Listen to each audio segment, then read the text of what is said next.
want to see you. Holy, holy, holy. Oh yeah. Holy, holy, holy. You're holy, Lord. Holy, holy, holy. There's none like you, Lord.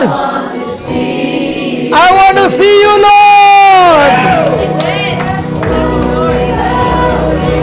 Holy, holy. Oh yes, Lord, you're holy. Oh, there's none like you, Lord. Holy. I want to see you, Lord. Holy, holy. Come on. Holy, holy, holy. You're holy, holy, holy. I want to see you. Oh yes, Lord, I want to see you. Holy, holy, holy, holy. Holy, holy, holy. I want to see you.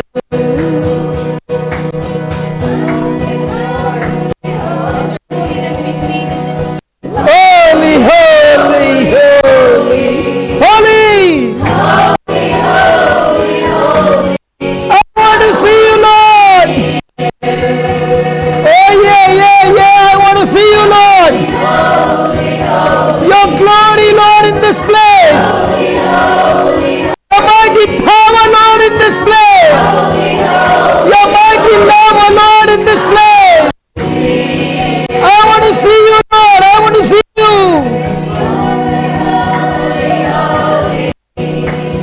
Holy, holy, holy. Holy, holy, holy. I want to see you.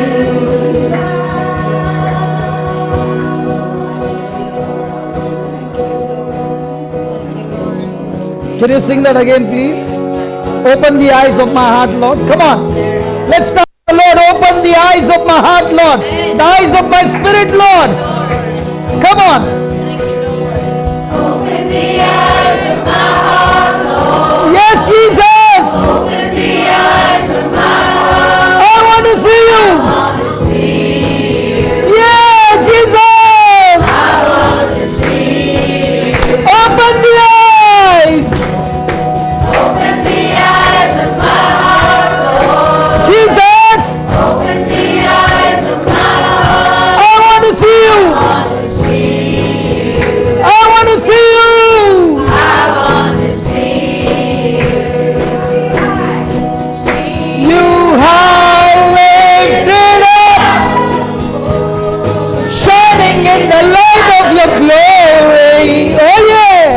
Pour out your power and love as we Sing holy, holy, holy, holy. holy, holy, holy. Holy, holy, holy. Holy, holy, holy. I want to see you. Holy, holy. Holy, Holy, holy, holy, holy, holy. I want to see you. Thank you, Jesus. Oh, thank you, Lord.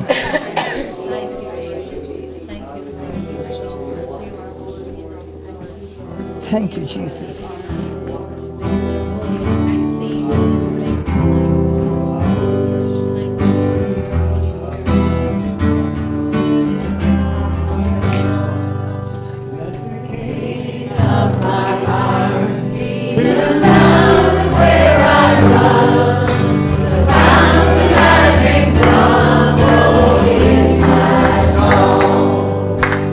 King of my heart, be the shadow.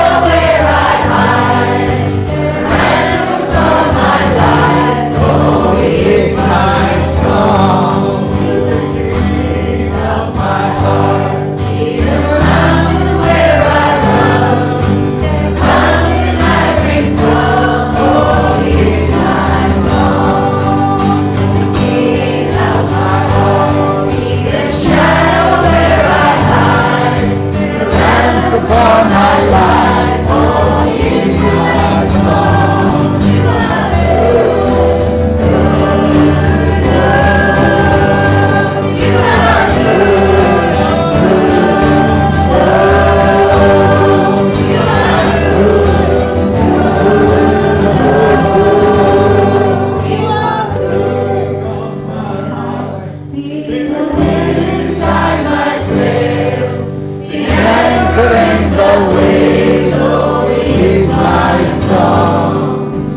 the king of my heart, be the fire inside my veins, the echo of my days, oh, is my song.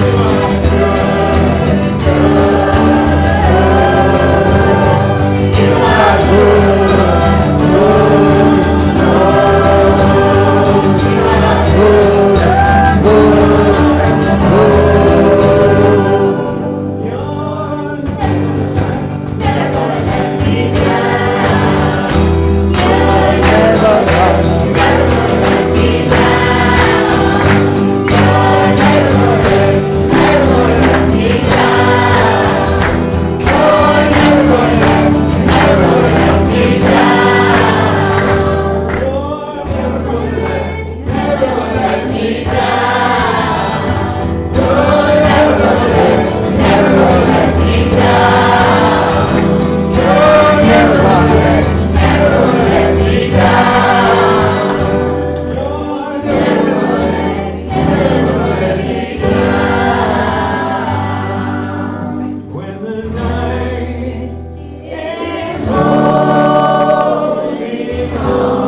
Thank you, Jesus. Hallelujah.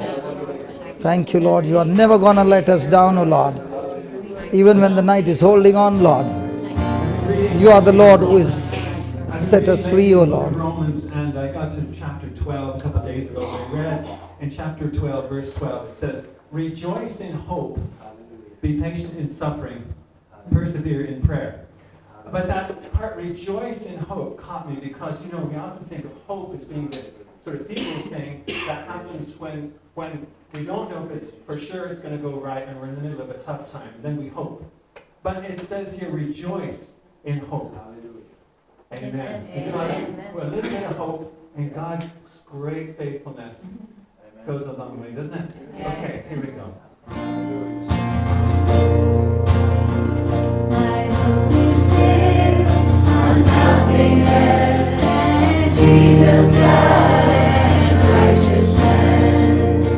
I dare not trust the sweetest way, but only trust in Jesus' name. I'm rising solid, rock I stand on other ground is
Come, Holy Spirit. You are welcome here. Is he welcome here? Yes. Come and fill this place with his atmosphere. Yes. Not ours. So often in the past, we've told them how to come in like a gentle breeze and come like this and that and the other thing. I said, we're restricting the Spirit. We give him permission to move. Yep. Fill this atmosphere the way he wants it. Hallelujah. I said, we go back to, I said, when he came first, again, at the upper room. It wasn't exactly a nice, peaceful little place, was it? No. I said, they finished up, I said, an unruly place. I said, the Spirit touched everything. And people accused him of being drunk. And for drunken fellas, I said, they did well. They converted 3,000 people. And I've been reading recently about the most recent revival that's in Canada, and it's gone on now for 25 years. And I said, how did it come? There was 130 people gathered. Man called the Holy Spirit, and everything broke loose. There was a woman next door, she said, what in the name of God are they doing next door? There was laughing, there was crying, there was yahooing. She went in, there was nobody there. Everybody was under the seats. Another said, right, another way the Spirit came, in power. He wasn't told to him, he's totally free. And I said, we've restricted him over the years, come as a gentle breeze. Come, wherever you want to come, let me roar tonight. Come that way in Jesus' name. Amen. And I said, the Toronto blessing said it's gone out for 23 years. And I said, it's still going. And I said, the first 2 years, I said there was 2 million people came. And there was, in the next 5, there was 5 million. And I said, they stood looking for more. And instead of, when they got so much, they look for more and continue to look for more. And the message coming through there is, we haven't seen anything yet. Amen. We're just moving into that. No, for God's sake, let the Spirit move. Yeah. Let it be alive. Amen. We like everything in order. Our order or God's order. God's So order. it's in God's order. So we just thank you for tonight. And I said, looking around to see all the friendly faces and all my friends, it's an emotional night for me too. I see most of my family here. And I said, I thank God. I said, when I look back, and just encourage parents, when they were teens, they thought I was mad. Our dad's gone mad. He's going to these boring prayer meetings, and we're going to enjoy ourselves out in the pub. And I spoke, the Lord said, he said, you follow me, and I'll take care of the family. Praise God. Yeah, Lord, Praise I brought them all along to this place, and I said, and see all my other friends here as well. So we thank the Lord for that. I'm about to introduce my friend. He said, this is very regular. He came all the way from India, I said, to this country here. We have a pagan country. Forget about all this. We have religion everywhere. Religion comes from nothing. It's a relationship. I said, and that's basically it. And I said, he's an amazing man. He speaks exactly from the Word of God. And he has a little white book that encourages you to get it, and not read it, just eat it. I said, it covers everything we need, everything that Jesus did at Calvary. The most informative little book. You can carry it around with you any time. And he said, he speaks, I heard all the speakers coming over the years. And I said, every one of them, from John Wimber down, every one of them. This man has something totally focused about using the Word of God as your prayer. Amen. And I said, when you start to understand that, and reading what it is, when you speak the Word of God and give it life, you proclaim it, and it gets life, and it's alive and active. And you said, and he goes back and he says, what Jesus did at Calvary, instead of asking and begging as we do, he said, we go and we claim it. It's there for us. And reading again about this man from Canada, he went someplace, and again they went down the Spirit. And he wasn't too sure about this thing. And he came down, and your man was called the Spirit. He says he's getting up halfway, he's getting up on his knees. And I said, do you want it? He says, I had to borrow $500 to come down here. He said, I want it. Then he said, take it. He didn't say, ask it, take it. This is what Brother John says, take it. Claim it, it's ours, and go use it. Rather than saying, will you do this? It's done 2,000 years ago. So I ask the Lord to bless him tonight, to bless his trip here, plead the protection of the precious blood upon everywhere he goes. He's a true disciple. In Jesus' name. Amen.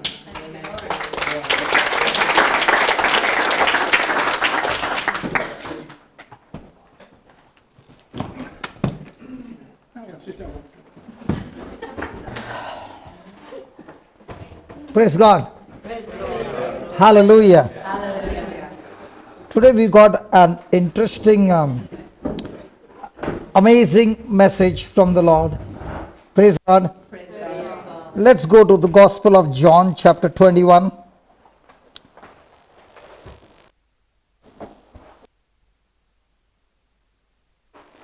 Today's message is how to change the church.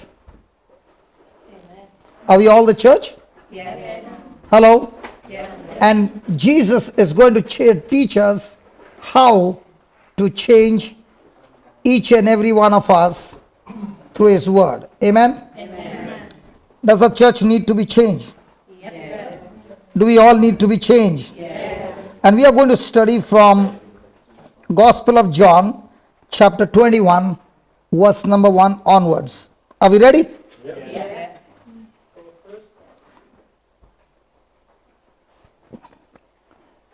Put the other Bible so that we 21 John 21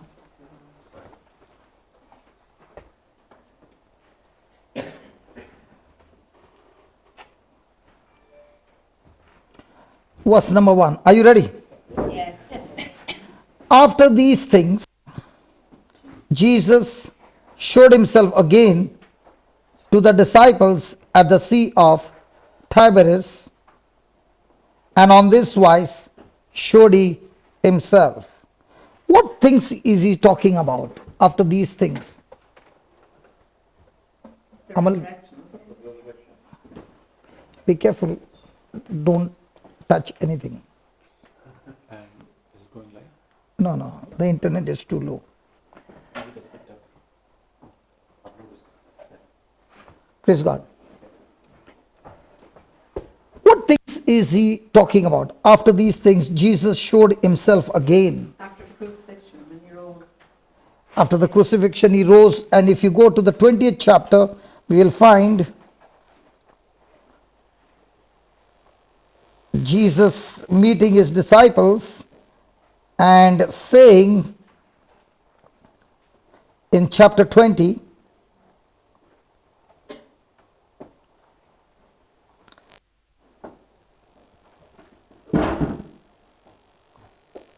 verse number 20. Let's start with verse number 19.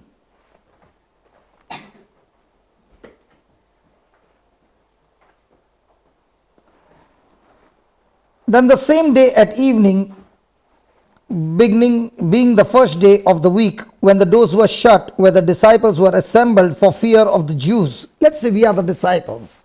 Okay? And there's a whole world out there to kill us. Okay? Jesus came and stood in the midst of them and said to them, peace be unto you. And when he had so said, come on, read that. He showed to them his hands and his side. Then were the disciples glad when they saw the Lord. Come on, did he give them evidence? Yes. Were they glad? Yes. Hey, come on, Jesus has risen. He is alive. Were they glad? Yes. Now let's see how long. How long were they glad? And that's the biggest problem in our life. We are glad one day, and the next day we have a crash landing. And today the Lord wants to teach us how we can avoid crash landing every day in our life and be on fire for him every day in our life. Amen? Amen. Then said Jesus to them again, Peace be unto you, as my Father has sent me. Did he say to those people, or is he saying to us even today? For them. Praise God. Very good. Only two are saying us, others are saying them. Come on, us or them? Us. Them. Us. Praise God. Okay, let's fast forward. Now let's look at 24, verse number 24. But Thomas, one of the 12 called Didymus, was not with them. So there was one missing when Jesus came. The other disciple therefore said unto him, We have seen the Lord. But he said to them, what did he say? Let's read it. Except I shall see in his hands the print of the nails, and put my finger into the print of the nails, and thrust my hand into his side, I will not believe. Unless I see the test report that the doctor gave me has not changed in my favor, I will not believe the word that says, by his wounds I have been healed. Unless I have physical evidence, I will not believe anything that is written in the word of God, because I want to first see it and then believe. Whose faith is that? Thomas' faith. So what does Thomas' faith say? Show me. Let me touch it. Let me feel it. Then I shall believe it. The non-Christians do that. Hello, even the unbelievers do that. Okay. And after 8 days again his disciples were within, and this time Thomas was with them. Then came Jesus to the door being shut, and stood in the midst, and said, Peace be unto you. Then said he to Thomas, Reach here your finger, and behold my hands, and reach here your hand, and thrust it into my side, and be not. So the one who says, let the report change and then I will believe, what is Jesus calling you? Ask your neighbor, what is Jesus calling you? No, I'm not saying. Ask your neighbor, what is Jesus calling you? Faithful. Faithful. Full of faith or faithless? Full of faith. Wow, I'm in the right church. And Thomas answered and said unto him, My Lord and my God. Now let's read that together. Jesus said to him, come on, read. Thomas, because you have seen me, why are you not reading? Thomas, because you have seen me, you have believed. Blessed are those That have not seen and yet have believed. Again. Thomas, Because you have seen me, you have believed. Blessed are they that have not seen and yet have believed. which category am I in? Believed and not seen. We the ones that haven't seen but believe. Sorry? We don't the ones that have not seen but yet we believe. Okay, let's take an example. Supposing you had 10 euros in your pocket and you saw a poor man hungry. And Christians are always full of compassion, praise God. So you took off your 10 euros and spent 7 euros on him. So how many euros will you have in your hand? 700. You have 700. Oh, now you change. Come on. You better make up your choice. Now listen. I asked you this question because this is where our whole life hangs on. 700. Every day in our life, our senses say, if I spend that money, I will have subtraction. Which, right from school, we were caned to study mathematics. And who taught us mathematics? The world taught us mathematics. If we were taught the Bible, then it would have been, if you had 10 euros and you spent that 7 euros on a poor man to bless him, then Jesus would have said, you will have good measure, pressed down, shaken together, running over, shall God. Men have. God. Men. God or man? Not sure. Sure, brother, is it God or man? Man. I'm not sure. That's why we need to see the scriptures with our own eyes. And once you see the written word of God, now when the devil comes and says, hey, God is not blessing you, shut up, God is not supposed to bless me, because the word of God says, when I do my part, God will force somebody to come and multiply my resources. He will give a person a sleepless night and say, go to him and bless him. Hello. How cool you all are, man. Irish people, come on. Can I hear some sound in the house of God? Hallelujah. You know, if anybody has to make noise, we Christians got to make the noise. Because the Bible says, those who are filled with the Holy Ghost are joyful people, not depressed people. So can I hear some joyful sound of the Lord?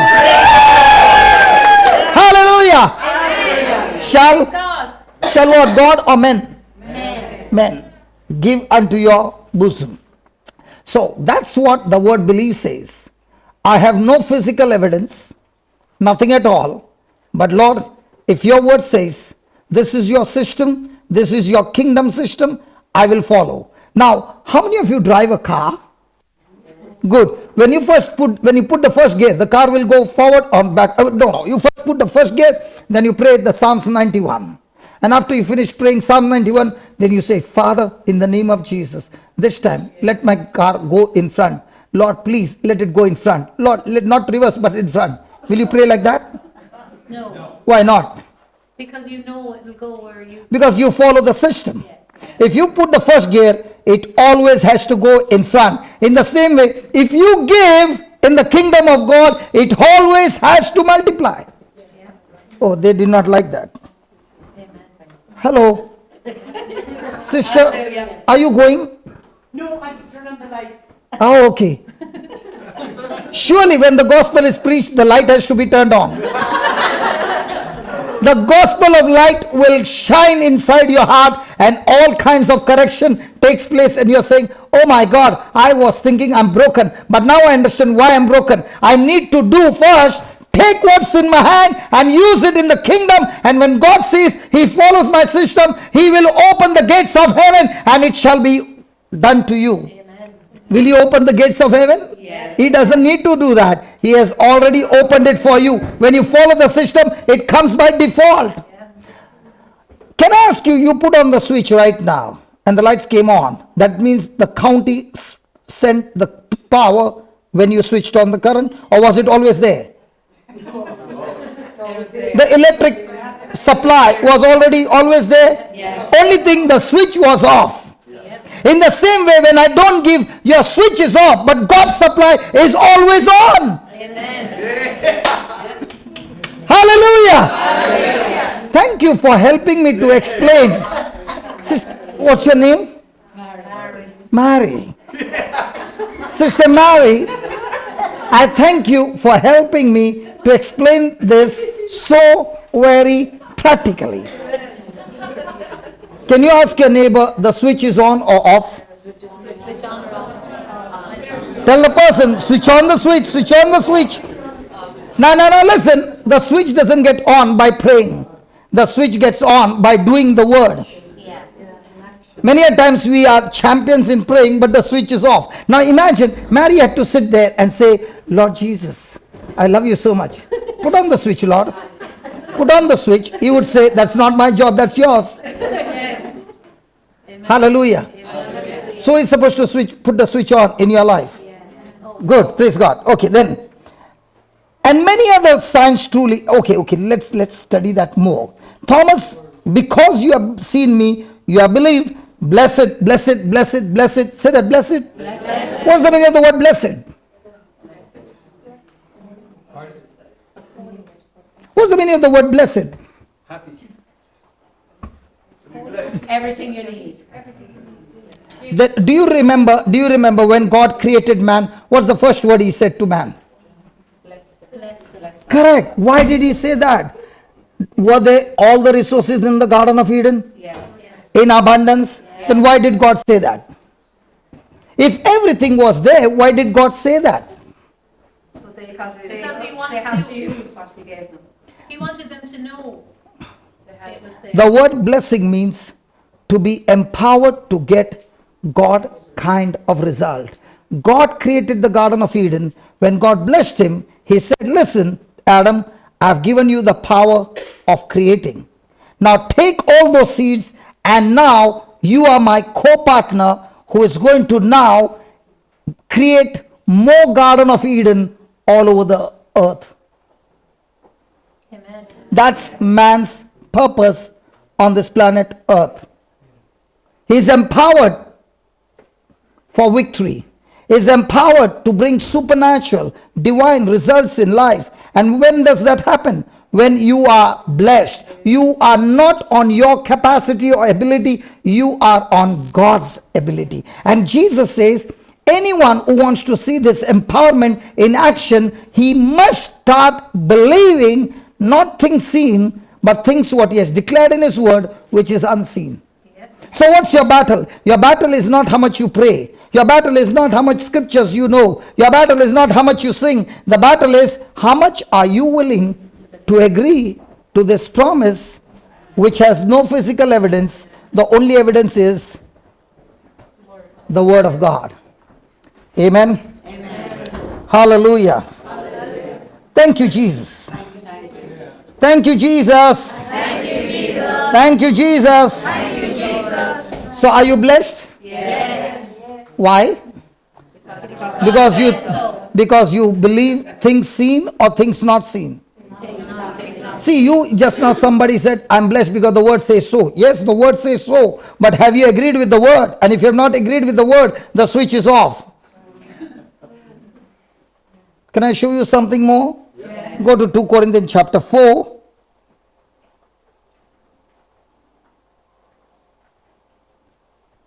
And verse number 17.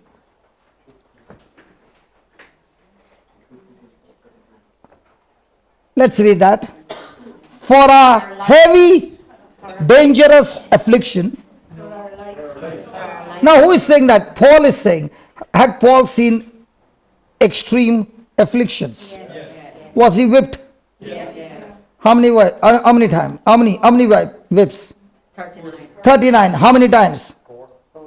5 times. So 195. Was he in a shipwreck?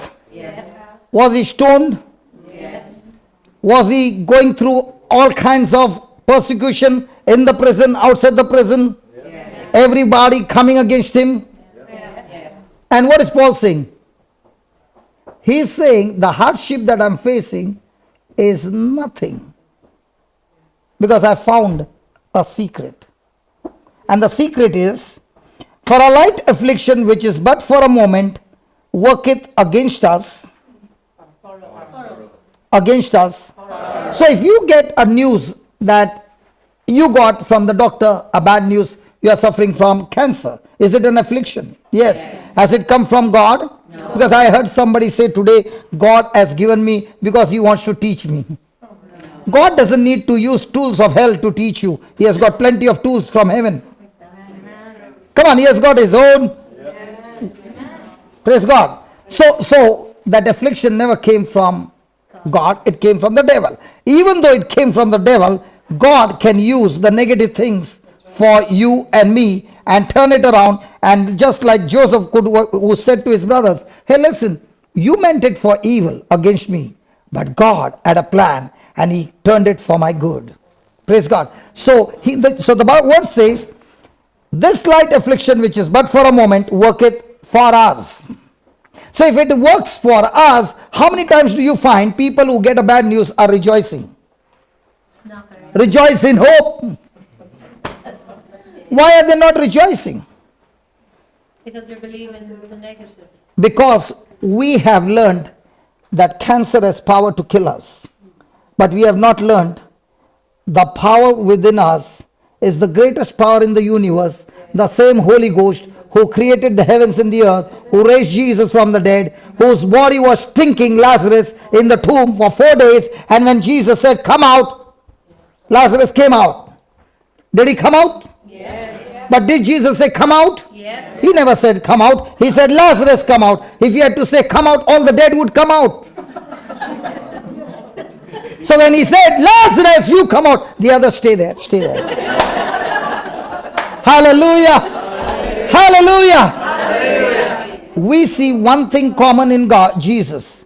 Every time he spoke the word, his word was obeyed. Sickness had to obey. Demons have to obey. The wind had to obey. And the dead body had to obey. And these words, what we are reading, are not our words, his word.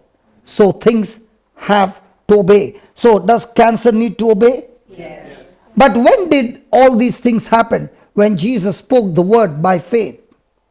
But if Jesus would not have spoken, would those things happen? No. And is Jesus in us? Yes. Is the Holy Ghost in us? Yes. So is he also waiting for us to open our mouth and speak in authority? Yes. You said, you sang that song, the weak say that you're strong. Some song you sang. What were the words? Let the weak say, It was not let. By the spirit of power that raised. Just read that. Read that. We sing the song, but we forget what it is. Which one was that? Savior came, wasn't it?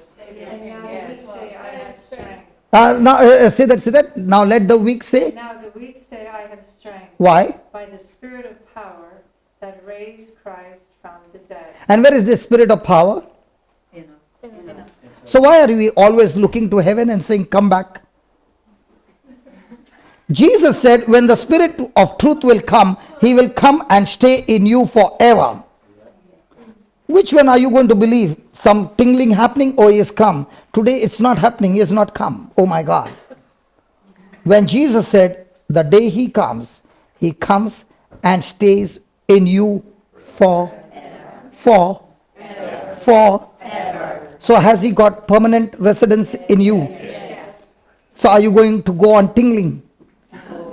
So in other words, if you are feeling weak, what are you going to tell the devil? Devil, you want me to open my mouth and say I'm weak? I've got news to tell you.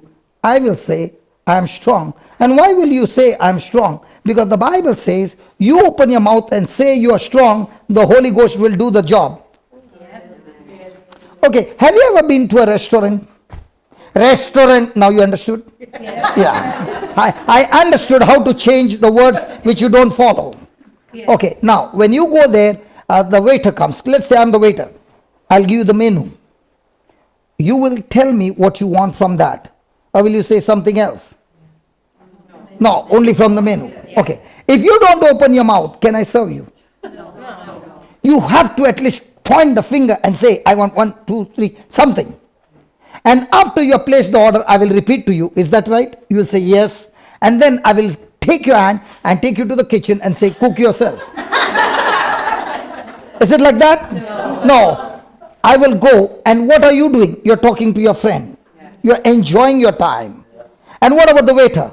He goes there, places the order, gets the cook to cook it, and when it is ready, hot comes and serves you. Is that right? Yes. The same it is with the spirit of faith. He's saying, believe what you're speaking. If you're weak, open your mouth and say you are strong. When you have said you are strong, the Spirit of God will go and do everything possible to serve you with strength so that you get the victory. He never said, let the weak come to me crying, then gather the whole church together, then they kneel down and then they lift their hand and they start praying, God, please make us strong. He didn't say any of those things. He said, you open your mouth and say you are strong. He never said you think you are strong. He never said you believe you are strong. He said, open your mouth and say, I am strong. So don't open your mouth and say what you feel. Say what you desire to feel. Most of the time when somebody says, how are you? Most dangerous question. How are you? I'm broken. I'm shattered. How's your husband? He's good, but how are your children? Now what are you doing? Are you saying like Thomas, all that you see and believe? And the Lord says, when you said all that with physical evidence, there's no blessing, there's no empowerment, there's no activation of the Spirit of God. But when you open your mouth and having no physical evidence, you are saying, my son is drunk in the Holy Ghost power. Praise God. He is drugged with high power of the Holy Ghost. He is a great man of God, a powerful evangelist. Lord, he is in Egypt right now. But Lord, just as you brought Moses out of Egypt, praise God, and the Israelites, he is not only coming out, he is coming out like Moses, well trained in the desert, with all experience, that he is called to be a leader and is going to get all his friends and all of them transferred into the kingdom of God in Jesus' name. Amen. Now what did you say? You did not say what you see. You spoke your faith.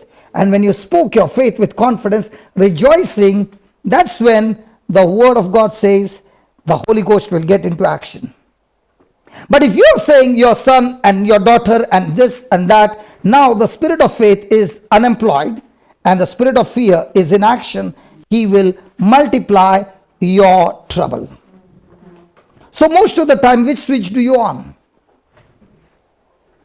Fear. What we see. I'll give you an example. In Ireland, this is very common and you will face it, because everybody's house I went, I had the same trouble. When you go for shower, they say hot and cold. The tap. And I, believing, put the tap on of hot. Did the water come hot? No. It came so cold that I switched it off. And I came to know that what they say, it's never there. And I don't know how you all take hot water bath, because I tried both of them, it came out cold. Don't laugh, have mercy on me. I'm a stranger to your land. In my country, when we say it comes out hot, because the sun on top is so hot. Come on. Why does it come cold? Because all that is in the pipeline has to come out. In the same way, when you start speaking the word of God, there will be no manifestation, but all that unbelief in the pipeline has to come out first. And then you experience the manifestation. Hallelujah. Thank you, Jesus. So he's saying, for a light affliction which is but for a moment, work it for us a far more exceeding and eternal weight of glory. In whose life? Verse number 18, in whose life? While we look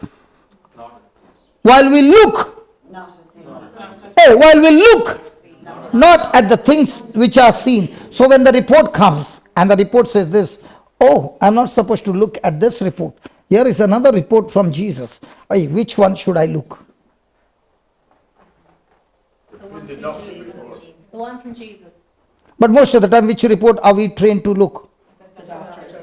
And because we keep looking at the doctor's report, we open our mouth and we speak what the doctor said, and then we go around telling everybody the doctor said. And then if you're not satisfied with what the doctor said, then you go to Mr. Google and you ask him, and he gives you your death sentence in how many weeks? And after reading the verdict from Google, now you are, even in your sleep, you can see Mr. Google talking to you.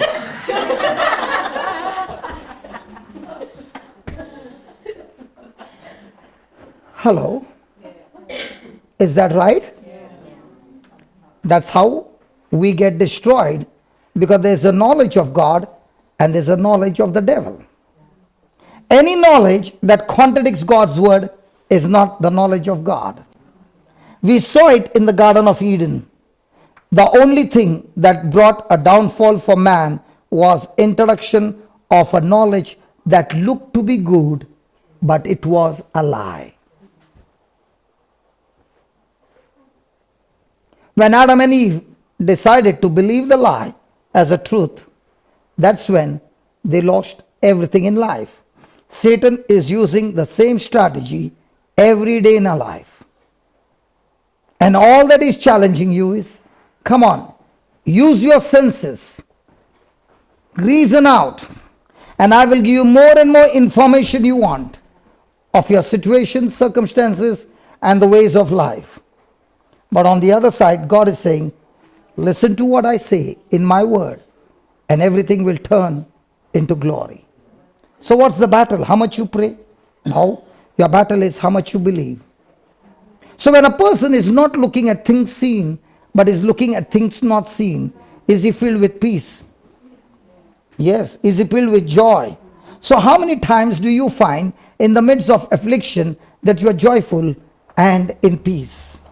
When you look at Paul's life, no matter what situation came, he was always joyful. Why? Because his eyes were fixed on Jesus. He was excited. Come on, death, come and kill me. Because if you kill me, I will be with my master the very next moment. I have never seen him with my eyes in flesh and blood, and I've been longing for him. Come on. But if you don't kill me, death, I've got news to tell you. Till my last breath, I will preach and bring more and more souls in the kingdom of God. If I don't die, I win. If I die, I win. Win is all the time. Because his eyes were fixed on Jesus.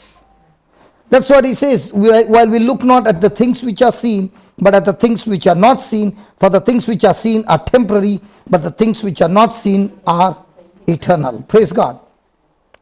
Hallelujah. So let's go back. So Jesus introduced himself. They saw. He even told Thomas, listen, Thomas, if you believe because you have seen me, there is no blessing. But the moment you start exercising, speaking to yourself, Lord, you said when I'm weak, I'm supposed to say I'm strong. I'm not feeling the strength, Lord, but I will submit to you. I will obey you. I'm strong in Jesus' name. I am strong in Jesus' name. I am strong in Jesus' name. Oh yeah, I'm strong in Jesus' name. Oh yeah, I'm strong. I'm strong in Jesus' name, man. Yeah, I'm strong in Jesus' name. Yeah, I'm strong in Jesus' name. I'm strong. Hey, strong. I'm strong in Jesus' name. Now, are you enjoying the prayer? Yes. Prayer cannot be boring. Prayer has to be enjoyed. Yes. And those who know music, they can make music all the time. I'm strong. You can enjoy. You can be under the shower. Let the sick say, I am healed. I am healthy. So what are you going to say? I'm healthy. Yeah. I'm healthy. Oh, healthy. I'm healthy. Now that is faith. It might look foolish, but that's how it works. Yes. Thank God you put the right gear. But you are saying, Jesus, I'm sick. You put a wrong gear. And now you might say Psalm 91 and all the prayers, and you're looking in front, and your car is at the edge of the cliff, reverse, and you are saying, Lord, please, Lord, I'm so sick, Lord. I'm feeling so miserable, Lord. And all that you are saying, which gear have you put? Reverse. And now after all that prayer, you press the accelerator. Where are you? Body not found. Where did the car go? Over the edge, over the cliff. Now you will say, but God is merciful, brother. He is always full of compassion. He's full of love. He forgives me when I say the wrong prayer. Try this when you go home. Please go and try this. Okay? There is a light. And there's the wire. Peel it. Hold your finger and put on the switch. And say, God, you're so merciful. Come on. Does it work? No. Yes. The same electric power which is used and it's in favor of you, it's supposed to work for you, but when you don't follow the system, it will kill you. In the same way, prayer is supposed to work for you, but when you don't follow the kingdom rules, it will kill you. Thank God, Lord. I don't know. Praise God. Yes. Are you following? Yes. So let the weak say, I am strong. let the sick say, I am healthy. let the poor say. I am rich. You all sing that song many a time. And now let the weak say, I am strong. Let the poor say, I am rich. Because of what the Lord has done for us. Then you go out and somebody says, how are you? Broken. Yes. When we enter the room, we are different speaking of faith. The switch got on. And somebody will come and say, the most dangerous question in Christian life, how are you? And that's the time you exercise your faith. I got this, I have this, I have this.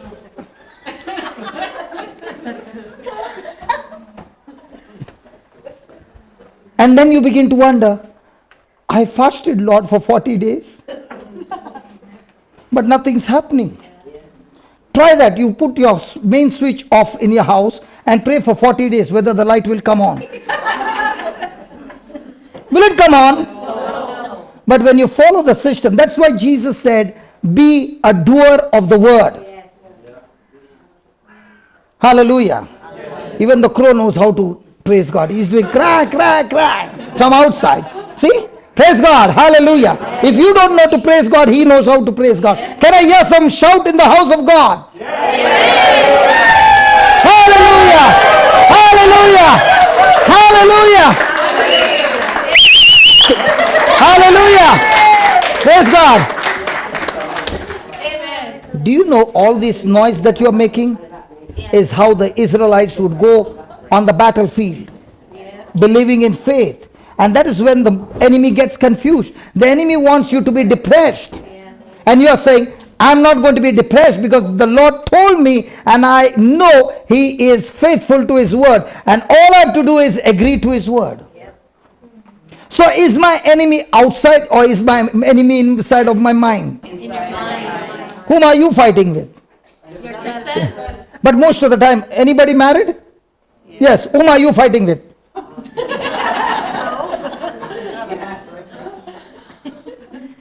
Hallelujah. Don't worry. It's not like that. You can get married. It's not like that. There is love. As long as you don't know Jesus, there is fight. But once you know Jesus, and the other person also knows Jesus, then the word of God says submit to God. And when you submit to God, there are no arguments. Because the third empire says out, you're out. The word of God is the third empire. So don't worry, okay? Don't get depressed. Because I said anybody married, she got... Hallelujah. Thank you, Jesus. Amen. Okay, now, 30th verse. And many other signs truly did Jesus in the presence of His disciples, which are not written in this book. But these are written that you might. Come on, read that.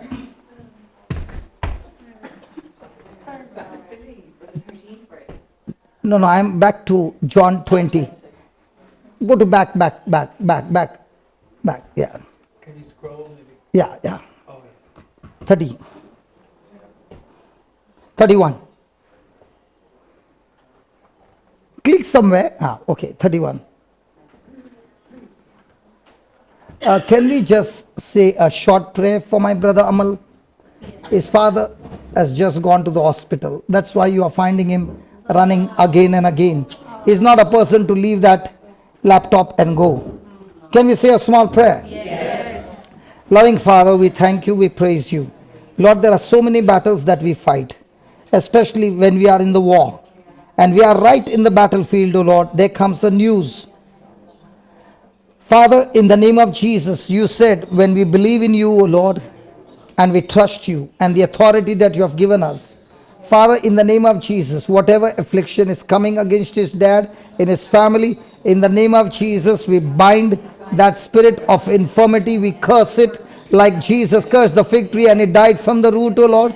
And Lord Jesus, your precious blood is upon his dad right now, upon the doctors who are treating him, and upon every member of the family, and they are not opening their mouth and speaking the fact, but they are continuing to speak the truth, oh Father, in the name of Jesus. Every negative word that has been prophesied, every name of that sickness, we curse it in the name of Jesus, and we declare your word, oh Lord, that by the stripes and wounds of Jesus, his dad is completely healed, he is completely recovered, is completely restored, and Lord, every organ, every tissue of his body is functioning in the perfection to which you created to function. I forbid any kind of malfunction in his body in the name of Jesus. Lord, we have spoken it. We have believed it and we have received it in Jesus' name. And we thank you and praise you, Father, for answering our prayer in Jesus' name.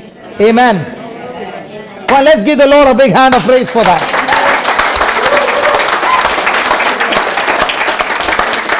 Hallelujah. So these are written that you might believe, that you might. So how does a person start believing? When you start reading the written words in the Bible, that you may believe that Jesus is the Christ, the Son of God, and that believing you might have life through his name. So how do you have life?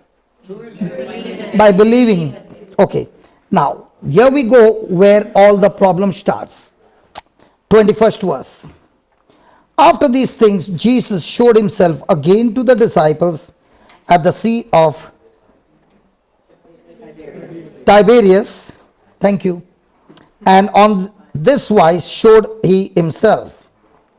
Now let's see how many disciples. They were together Simon Peter, Thomas called Didymus, Nathanael of Cana in Galilee, the sons of Zebedee, and 2 other of his disciples. How many? 7, right, 7. Now Simon Peter said to them, I go fishing. What did he say? Now had Jesus told him, follow me, and I will make you fishers of men. Now had Jesus shown himself to Simon Peter? Had Simon Peter touched Jesus? The previous chapter. Were they all glad, all the 7? Now instead of following the commander's instructions, what is Simon Peter thinking? When Jesus calls people on a ministry, he always wants you to be, he wants you to make a decision which is not going to be temporary. He is expecting you to go all out for him. You cannot say, Lord, today I'm in and tomorrow I'm out. Hello? He is in serious business. He has shown himself to Simon Peter, and now Simon Peter has made his own plans. How many times we have made our own plans? And our plans are always better than God's plans. Instead of waiting for instructions, he has made his plan and he's saying, I'm going fishing. Praise God. Anybody coming with me? And what did his companions say? They said unto him, we also go with you. When we are in the flesh, we can't enjoy anything in the flesh alone. You are looking for company.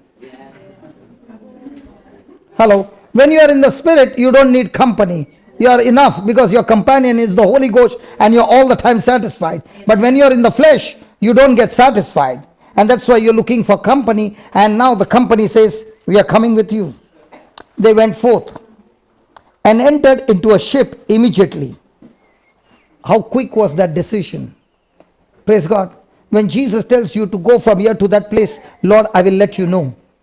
Supposing somebody said, today there's a meeting at 9 o'clock. Can you please come? I will keep in prayer and let you know. But the next day, somebody comes and says, a cousin, tomorrow, after 1 month on such and such day is the wedding. And here's the card. What will you say? I'll pray and let you know. See you there. At that time, I'll see you there.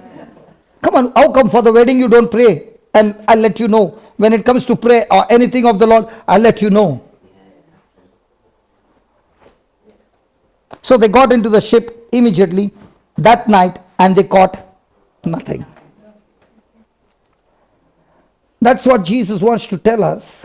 Many a times we have our own plans, our own ways of doing things, not following the instruction, not depending on Jesus, but going with our own strength. And they actually labored the whole night, and the whole night labor went waste.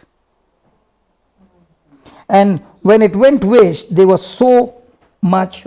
Has anybody worked hard and got nothing? Yeah.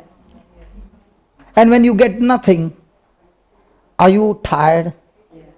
But when you worked and you got a lot of euros, do you get tired? There's a motivation. When you don't get the harvest, you are really broken. You are really, want to quit. And they are all tired. So the whole night activity came to nothing. And that's what Jesus wants to say, that in our lives, we have the tendency of doing our own way and not depending on Jesus. Because Jesus said, a branch that does not abide in me can produce nothing. It cannot produce fruit. And he said, the branch that abides in me produces fruit that lasts forever. How many years young you are? How many years young you are? How old are you, Jake? He wants to know how old. He's not old. Who told you he's an old man? How young are you, Jake? 91. In 91 years, how many people have you ministered? No count. Thousands. Okay, yeah. And you are not yet tired. And you are not tired. And you are not tired. Because the very people whom you ministered, some of them are even sitting here. They were all lost in darkness. And you preached, you prayed, you ministered to them. And today they are sitting and they are screaming and shouting and even playing the guitar loudly.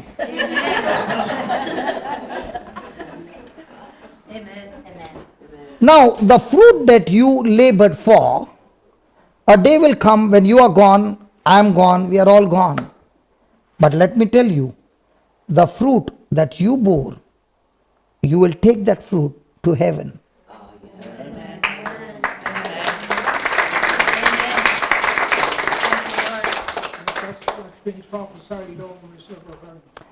So what kind of a labor do you labor that you, when you live this planet Earth, that your fruit is lasting forever? When you labor in the world for the worldly things, the labor that you put and the fruit that you got will remain here. Temporary. Let's say, take for example, Michael Jackson. Was he a talented singer? Absolute good dancer, a wonderful in everything. Did he touch the hearts of millions? Where did he lead them? Here, behind. Now, he did all his job, the gift was given, everything was given. But was the gift belonging to God? Yes. Now, did he use the gift in the kingdom, outside in the kingdom? Now, he too gathered people. But did that fruit remain forever, or that fruit is gone? Did he change people's life? Yes, probably, in some way. We don't know. Yeah. But the same talent had to be used in the kingdom of God. Would he bear fruit that lasts forever? Yes. So remember, my friend, every talent, every gift belongs to God. And when you use it in the kingdom of God, it produces fruit that lasts forever. For example, I'm talking. This is a gift from God. I can talk this and have different kinds of courses in the world and have seminars and make a lot of money. But I can use the same body and the same skill and the same talent and the same gift to proclaim the gospel and bring the lost in the kingdom. So that when I go up there, I want millions in my account waiting for me and saying, hey, the fruit bore when you came and preached the gospel. Hallelujah. I was watching my brother. When we walked in, he is putting this wire, that wire, and when you look at all that, you begin to wonder what's going on and everything. Can you see that? Yes. And he was not satisfied. I don't know what was happening, but he was not satisfied. He was still working on it, till at the last moment I saw some smile on his face. Why is he doing all those things? Because he wants to give the Lord the best. Why am I putting this camera over here? Because now what is being recorded, it will go worldwide. Tomorrow morning, 6 o'clock, you will see on the YouTube, you three singing. Okay? What is being preached, it will be there. Now, there will be somebody out in the world who needs the gospel. I don't even know. God has given us technology. You all got phones. There are so many beautiful teachings where we forward all the things. But if people begin to forward the link of beautiful teaching, and not only that, then call up each one and say, hey, did you hear that? Let's discuss this. Without leaving your house, you can preach people in their home through the phone and get them into the kingdom of God, get them on fire. Now your telephone is being used in a powerful weapon against the devil. So what kind of things, what kind of equipments, what kind of talents, what kind of media, what are you using to spread the gospel? And if you're not doing that, there will be no revival. The revival doesn't come with the preacher preaching. The revival comes when the people who got the preaching go out and catch the fishes outside and bring them inside. But if you are not going outside, then every week after week we meet each other and we catch each other. We cast the net to those who are already caught and telling everybody, pull, pull, pull. Hey, this time we got the same person. Come on, it's time to go out into the deep sea. Praise God. Hallelujah. Thank you, Jesus. Thank you, Jesus. Now listen what happened in verse number 4. But when the morning was now come, the whole night they did everything possible. Were they professional fishermen? Yes. And yet they failed. You might have your gift, you might have your skill, but when you are not in connection with Jesus, every labor will go waste. There will be frustration, there will be brokenness, because you will say, Lord, I tried my best, because you are self-dependent, self-centered, and all these things will rob you from receiving the best from the Lord. Now when morning came, Jesus stood on the shore, but the disciples knew not it was Jesus. Now even though they went on their own, now let's say if Peter had to get those fishes, what about Jesus' labor for 3.5 years of training them? Believing. When Jesus said, follow me, did he leave everything? Yes. Now wouldn't Peter say to his companions, listen, I got a family. And you only got a family. I got a mother-in-law as well. And if I don't take care of the mother-in-law, my wife, come on, I have to look after my family. Is that right? Yes. What did my brother say? He said, when I had some members in my family on the wrong side, I began to talk to the Lord and I said, Lord, my family. And the Lord said, follow me and I will take care of your family. Yeah, I can see them. I was also in your group. Hallelujah. Hallelujah. Now, the same thing happened to Peter. He would have said to his companions, listen, we have to take care of the family. Let's go fishing. Let's start earning money for which we are all business. But when Jesus called him, did he call him with a time that he can go back? No. And that's what Jesus is saying to each one of us. When you make a decision, Lord, I want to follow you, then that decision is 100% heart to Jesus. I don't know about you, but I read in the Bible, seek you first your spouse, your children, and your grandchildren, and then everything will be added unto you. No? Kingdom of God. Seek you first the kingdom of God and his righteousness, then All things. all things. But do we follow that system or do we follow the world system? The world says first you seek this, and after you got all this, and if you don't get also no problem, if you get also no problem, then at the end when you are old and you are in trouble, then knock the door of God. He'll surely open the door and he'll look after you. Bible doesn't say that. The Bible says first you give your heart complete, total submission. Lord, I am a soldier waiting for your instructions. Tell me, Lord, what do you want me to do? And when that becomes your attitude, everything in your life is supplied to you. Amen? Amen. Amen. So the Lord is reminding us. Look at the verse, fifth verse. Then Jesus said to them, children, have you any meat? Is Jesus condemning them? No. Is Jesus reminding them? Listen, you can go back to your old life. It shall produce nothing, only misery. And Jesus is saying, have you got anything after all that you labored? And what is the answer? No. They admit, Lord, we have got nothing.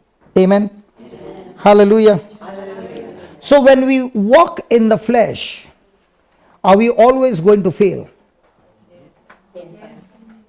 Sometimes? Always. Hello, sometimes? Always.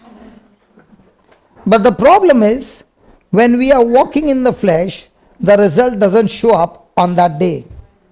And we get encouraged to go in the same direction. But the day the harvest comes, the harvest not only destroys you, destroys your loved ones as well. Because everything that affects you affects your family, affects the next generation, affects everybody. Praise God. And that's why the enemy uses the flesh but does not show the harvest in the beginning. But when it matures, it comes like a volcano. Praise God. Hallelujah. Hallelujah. Thank you, Jesus. Now, what happened in the morning when they saw Jesus? Were they all broken? Was their labor a failure? Yes. But even though they were at that moment, the moment Jesus intervened, their failure turned into success. Jesus is not asking the question to condemn them. Jesus is asking the question to convict them, to change their decision. Jesus never condemns. He convicts. He convicts you for what? To change your decision and follow him and walk with him. And that's what you see. He said, children, have you, does he call them children? Yes. Have they been disobedient? Yes. But still his love is the same? Yes. Come on. Yes. Is he angry with them? No. He still loves them. And he says, children, have you any meat? And they answered no. Now what is Jesus doing? He is giving them once again a word. And what's the word? Cast the net on the right side of the ship and you shall find. Now, did they recognize that it is Jesus? No, they did not recognize that it is Jesus. When you are tired, frustrated, and now comes again, go back again and cast the net. Would you like to do it? No. When a person is in the flesh and he says, I failed miserably, but I want abundance, that abundance will never manifest until the person once again makes a decision to carry out Jesus' instruction. Even though they were tired, even though they had received nothing, but that morning everything changed in those disciples' life. There is going to be conversion again and again, but that day the conversion was so deep. After that, you never see Peter ever saying, I'm going back fishing.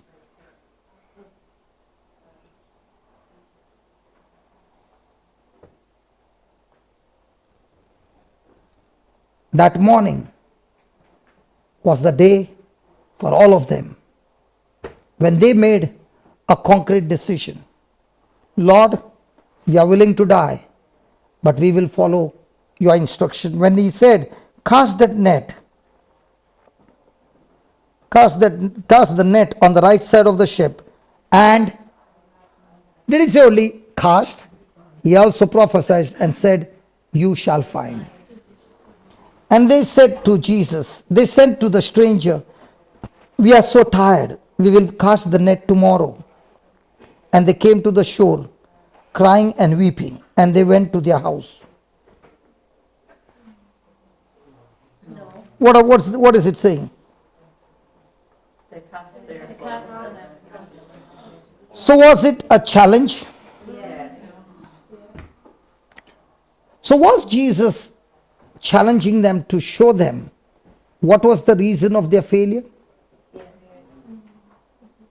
When you don't have Jesus as a center of anything that you do in the kingdom of God, it will fail. But the moment you make a decision, Lord, I'm going to follow your instructions. Now let me give you an example. Somebody will say, how do you get instructions from Jesus? Okay. You ask any man sitting here, do you drive a car, brother? Yes.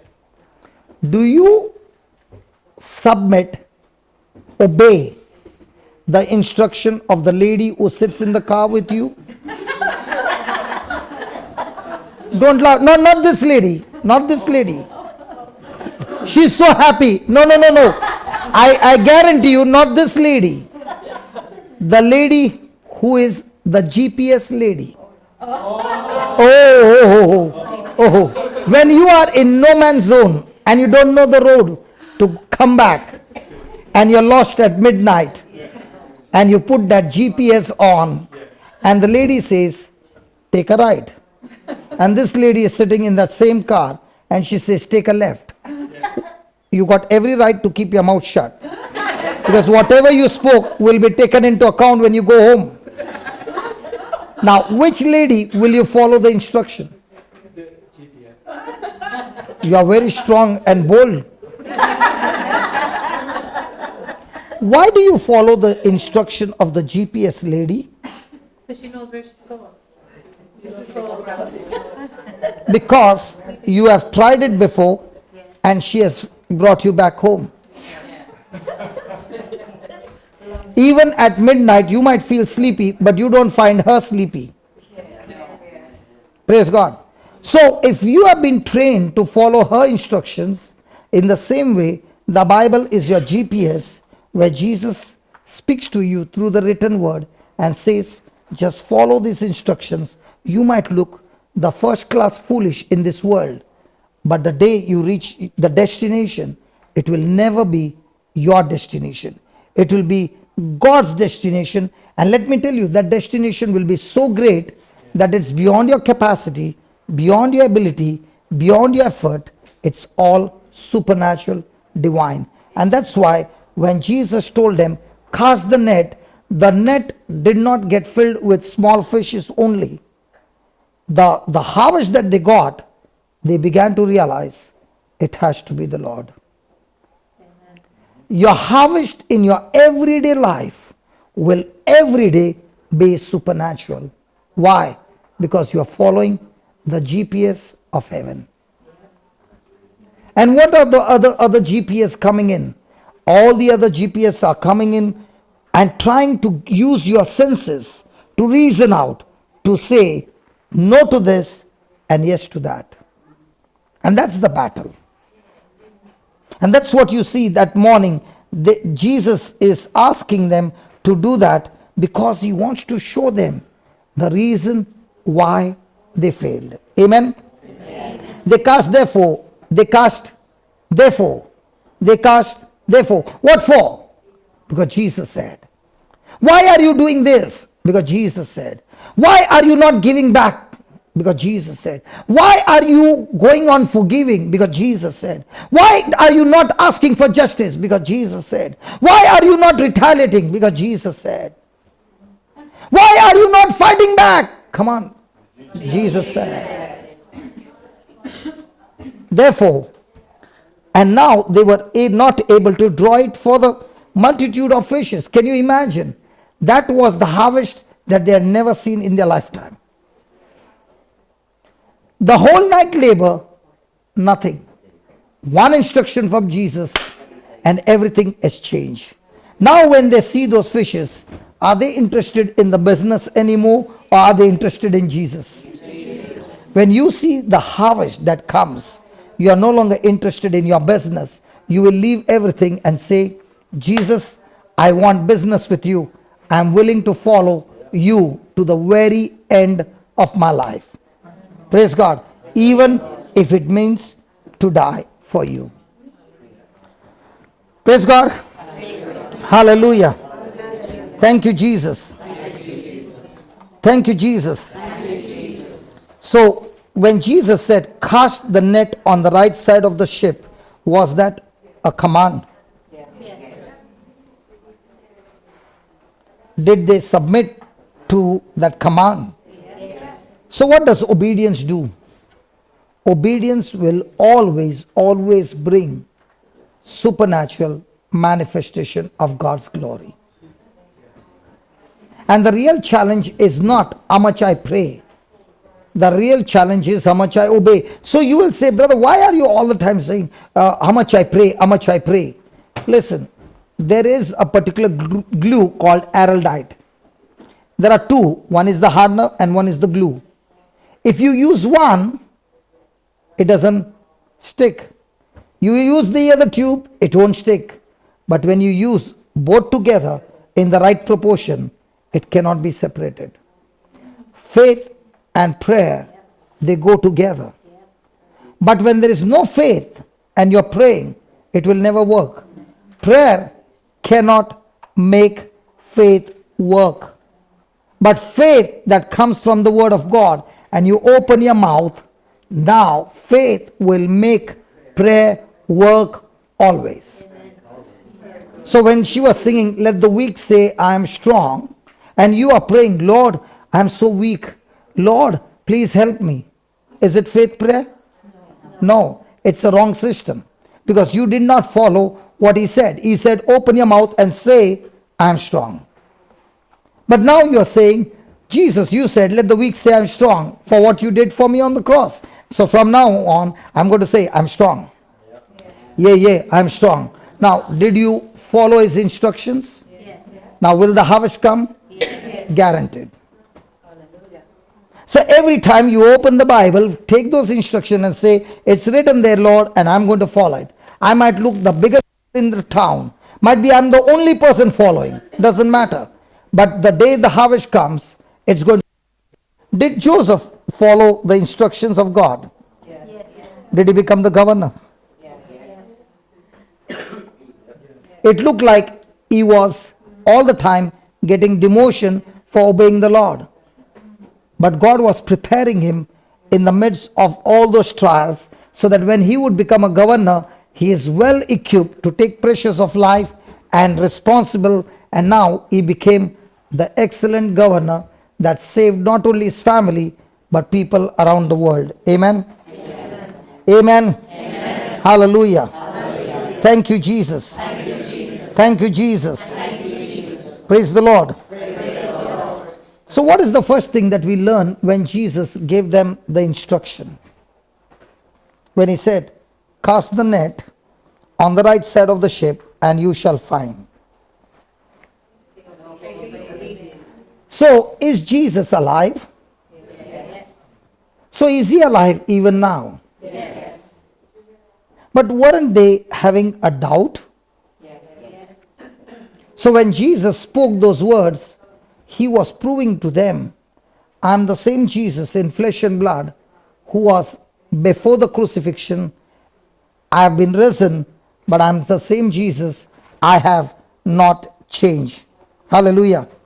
Hallelujah. Hallelujah. So even though they had a task ahead now, because Jesus was preparing them, because they did not realize, they thought our mission is over. Why? Because our leader is dead. There's no future. So let's go back to the old business. But Jesus is saying to them, what your eyes have not seen, what your ears have not heard, what has not even entered your heart, those things, the Bible says, God has prepared. He doesn't say God will prepare. God has prepared for those who love Him. So has God prepared and kept things that you have never seen in your life? Yes. But when will they manifest? When we obey. When you follow His instructions. I want you to think about a moment. 22 years back, I used to be a psychiatric patient. A person who could not take shower with the door closed. So much with fear. A person who did not even know his name. I did not come to church. I was brought to church in that condition. Now, when the Lord touched me and the Word of God set me free, and I thank God my healing did not come instantly. My healing came as it went by, and I think it took about 7 months or 8 months for my healing to take place. And I thank God for that, because in the midst of all that, He began to teach me the scriptures, how to use them. And when I began to use them, confess them, believe them, confess them, believe them, confess them, believe them, I began to realize that I, with the Word of God, following the instruction, could change my situation. I had lost my business. I had reached a point that I could not even support my family one meal. I had no money, no house to stay. And that's the time the Lord introduced Himself to me. And my journey began. And in that journey, the Lord only asked me to follow His instruction. If you ask me, was it your dream to do what you're doing today? That was never my dream. My dream was, let me go to Hawaii. I am not joking. I'm not joking. When I was doing big business, I used to tell my wife, at 45, I will retire. And this is my life. I earn my money. And you're not going to stop me. I will go to Hawaii and enjoy my life of sin. 20 years later on, God took me to Hawaii on a seminar. And that day, it was a Sunday, it was a holiday. And the Lord reminded me, you always wanted to come to Hawaii. I brought you here. Everybody went sightseeing and this and that. And they said to me, where are you going? I said, I've got a business with the Lord. And I went in search of drug addicts on the street. And I found one. And when I found one, we became good friends. You know, your old things, what you have learned in Egypt, you don't forget. No.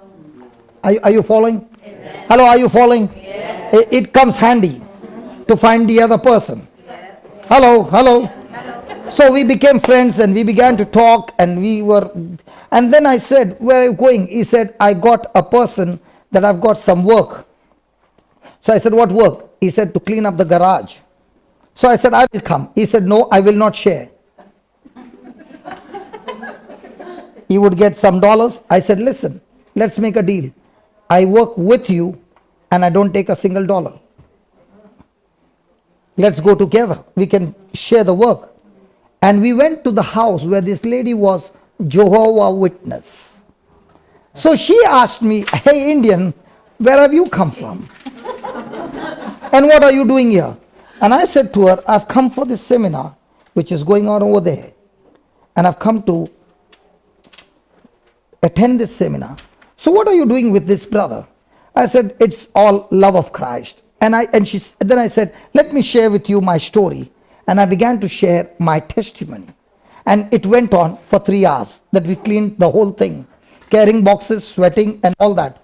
And all that I was doing was talking about Jesus. By the time we finished, I said, can we say a small prayer? And I said, we ask you all this, Father, in Jesus' name. And the lady who was a Jehovah's Witness said, amen. And I said, do you have any pain? We began to pray. She got healed. Come on.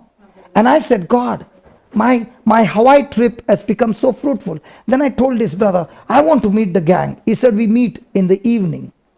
And I said, come on, let's go for lunch. He said, I'm not spending the money. I said, I don't want your money. We will go and have lunch. I spend, we both enjoy. He was so happy. Then he dropped me. He had a car. He dropped me. I said, I'll have a quick shower and I'll meet you in 1 hour. After 1 hour, he took me to the gang. And there were about 20 of them. Yeah. And I had the best moment with them. Sharing about my life. Sharing about how we look after the alcoholics and drug addicts. And how your life can be changed by following Jesus. And we made a prayer. And supper time was 8 o'clock. I have to be back in the hotel where we were staying. And there I saw 10 minutes to 8. And it's about 3 kilometers from that place. And we were all there. And I said, brother, I need to go. I was running that night 3 kilometers. But believe me, when I was running, tears were rolling down. And the Lord said, I gave you the freedom. You are in Hawaii. You are all by yourself. What did you do this day in Hawaii? I said, Lord, I enjoyed with full satisfaction with my brothers. And there were some sisters as well. And I had the greatest time of mine on that Sunday in Hawaii. Amen. So when you follow the instruction, and that evening, at that night dinner time, we were all sitting and they were showing their videos. Some went under the deep sea diving, some went to the volcano, some went here, some went there. And they asked me, where did you go? I said, I had a great time cleaning the garage. They asked, you went and worked? I said, yeah. For how much dollars? I said, nothing, free. And I shared my testimony of what had happened. It was so beautiful. It is one's own decision. Amen? Amen. Hallelujah. Hallelujah. And when you make that prayer, Lord, I am in a strange country and I don't know where to go, but I'm ready for you. Anything. Before I can preach, Lord, let me go and serve like a servant. And that man became my good friend. His heart was changed. He began to share with others that this man was carrying the big boxes. He was very slim, poor fellow. He did not have strength. But God gave me strength. Praise God. The heavy load I took. The lightweight he took. But the dollars also he took. Hallelujah. Hallelujah. So Jesus is alive. Amen. And every time he's saying, follow my instructions. I will turn your failures into abundant blessing. Hallelujah. Now even though Peter made the wrong choice, did Jesus come in search of them? Yes. The good news about Jesus, he is such a good shepherd that when the sheep is lost, he comes in search of that sheep. And he is the shepherd who said, I will never leave you. I will never forsake you.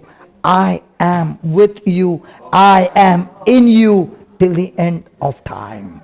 Can we give the Lord a big hand for that? Come on.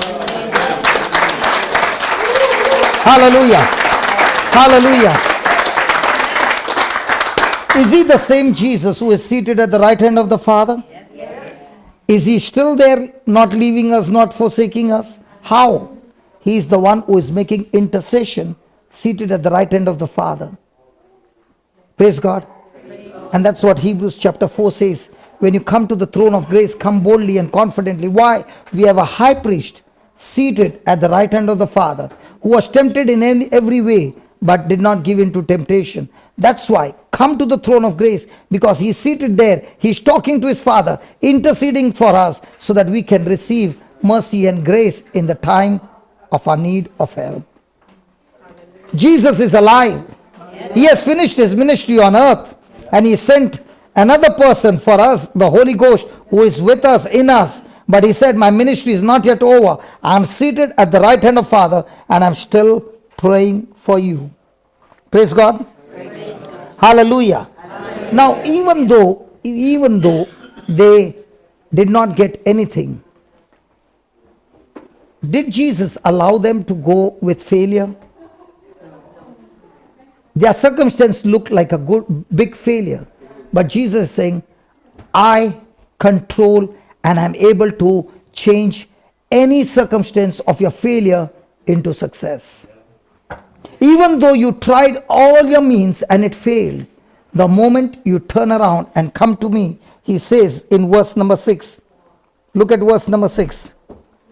And he said to them, cast the net on the right side of the ship, and, come on, and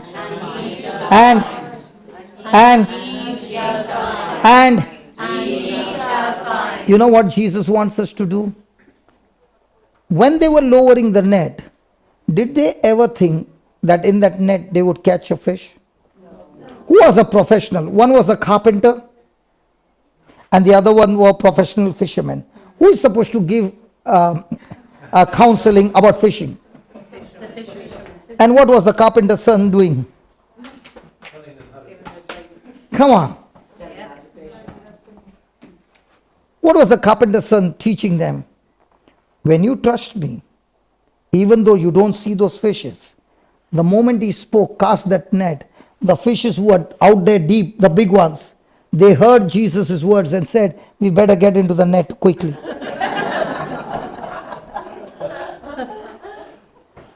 Come on. My friend, Jesus is saying to these disciples, you tried your best and you failed, but don't give up. Don't give up. Trust in my power and I will turn your failure into amazing success. Is the Lord talking to somebody? Yes. Hello, is the Lord talking to somebody? Yes. Then give the Lord a big hand of praise. Come on. Yes. Hallelujah. Hallelujah. Did Jesus turn that morning into a great success? Yes. So might be you are going through failure for years and years and years. And you might be praying to God and saying, Lord, I want you to please turn my failure. I've tried everything. You know what the Lord is saying? I can turn your failure into success when you allow me to intervene in your life. What if the disciples would have said to the stranger, that's none of your business. Why should we listen to you? We will do our way. You don't come and teach us. We have been fishermen right from our childhood. We know fishing better than you. Come on. But did they follow his instruction? Yes. If they had not followed Jesus' instruction, would their failure ever turn into success? No. So why is it delaying in your life that you're going through that same thing for a long time and there's no change? You must ask yourself, what is that area where the enemy is giving me a bait that I fall for that bait and I tell Jesus, sorry Jesus, I'll do it my way. The process of your failure can stop instantly when you re-examine a life and find which is that area, Lord, where I am giving legal right to Satan to come and steal, kill, and destroy.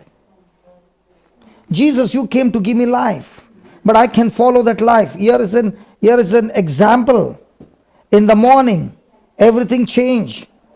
When they allowed you to intervene in their life, when they began to follow your instruction, Lord, and in the same way, Lord, I am willing to follow your instruction so that I also can enjoy not just small success, extremely big success. Hallelujah. Hallelujah. Hallelujah. Hallelujah. And that's what I want to tell you, my friend, from the time when I started. Can you see this mic stand? Yes.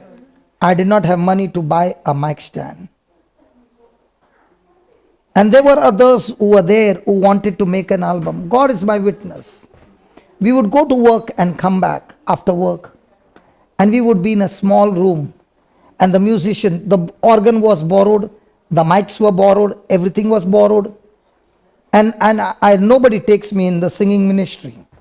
Because till today I don't understand what is flat and what is high and what is low. That's why when you were singing, I was screaming. And that's why then I stopped, because I did not want you all to get disturbed. Because my screaming is, my singing is, I don't even think that others are there. Amen. So they did not take me for singing. So having no mic stand, I was the mic stand. And I was holding the mic and they used to sing.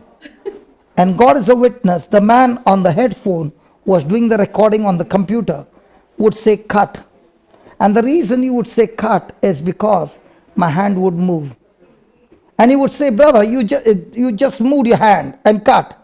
And I said, I did not move. He said, yes, I can see the waves. They went down. And he was Mr. Perfect. And when you're working with Mr. Perfect, it's irritation. And I could not control myself. And I went to the washroom and I began to cry.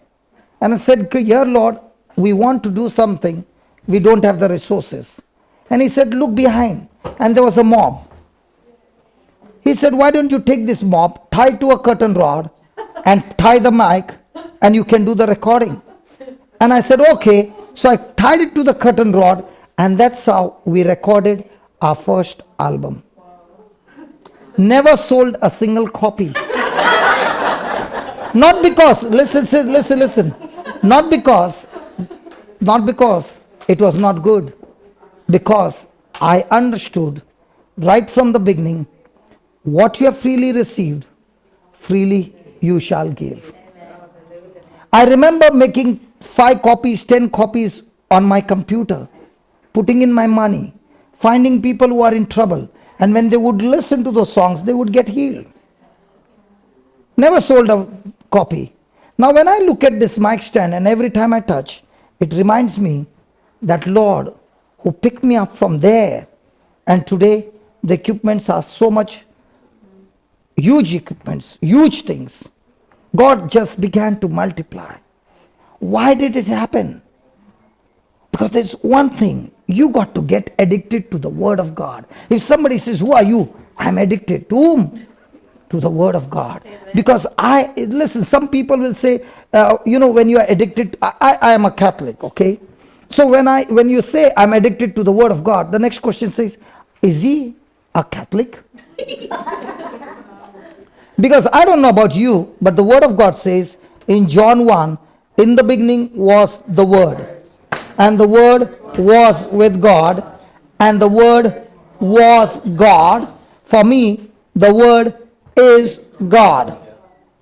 Many people find it difficult to believe that this Word is God. So if I know that and I believe that this Word is God, I better get addicted to this Word, because nowhere in the Bible it's written Catholics are not supposed to be addicted to the Word. You know, this brother of mine, he knows I'm a Catholic, and I don't know whether you're a Catholic. He is. Are you a Catholic? Yes. He's a Catholic? But here I find people from different churches all coming together. So I've never asked him whether he's a Catholic or not Catholic, because he and I understand the first thing is my relationship with Jesus. I'm a disciple. You're a disciple of Jesus. Praise God. So he never asked me, but he gives me the platform to share. Like Paul said, you know what Paul said when he was in the prison in Philippines? He said, some preach out of selfish motive, some preach out of love. But with what pretense they preach, I don't care. Because when they preach Christ, I will rejoice in the Lord, and again I will keep rejoicing, because as long as Christ is preached, the souls are being saved. Hello? Amen. The Spirit of God always brings unity among all the churches, because we serve one master. His name is Jesus. Can we give the Lord a big hand for that? Hallelujah. Hallelujah. The day we begin to understand the harvest belongs to the Lord. That's why the Bible says, pray to the Lord of the harvest. The harvest is not ours, it's the Lord. And all that he's saying is, you submit to my will. And when you submit to my will, and now when you go and open your mouth and preach the gospel, you are casting the net. And that net is challenging people to make corrections and change their life. Because if I do not make corrections, imagine my brother in a no man's zone, nobody there, and he and his wife are going, and the GPS lady is saying, take a left turn, and he's saying, no, I will go straight because I feel good in going straight. The GPS lady will say, what she'll say? What is it? Rerouting. So again the rerouting, and again she says, take a left. He says, no, my feeling. Darling, what do you think? Yeah, we'll go straight. Then what happens? Rerouting. Now imagine rerouting. Baby is at home. Will they ever reach home? They have reached to UK. And from there they are calling, darling, how are you? Mom, I'm hungry. Yeah, baby, I'm coming home. But mom, where are you? I'm in Northern Ireland. Come on. Ask your neighbor, is your life full of rerouting?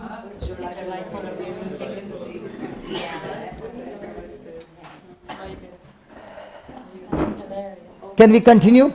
Yes. Praise God. Now, the ship was inside the sea. Where was Jesus standing? On the beach. So was Jesus in the boat? No. The last time where was he? When he borrowed Peter's boat to preach. Yes. Hey, he was Asleep. in the ship preaching, and after the preaching was over, he told Peter, come on, let's go deep sea and now cast the fish net. And he saw the fishes come. Peter knelt down and said, please leave me alone, I'm a sinner. Right? And Jesus told him, follow me. Hallelujah. Hallelujah. Hallelujah. Jesus told him, just follow me. I will make you fishers of men. But now where is Jesus? On the shore. He's not in the ship, he's on the shore. Even though Jesus is afar off, when he gives the instruction and the instructions are followed, is the net full of fish? Yes. In those days, Jesus was in flesh and blood, that he would stand next to you and give you instructions. Today, Jesus is not in flesh and blood here. He is the resurrected Jesus, seated at the right hand of Father. He is far off, but his word is near you. Romans chapter 10 verse 8 says, the word is near you, in your mouth and in your heart. That is the word of faith which we preach. Praise God.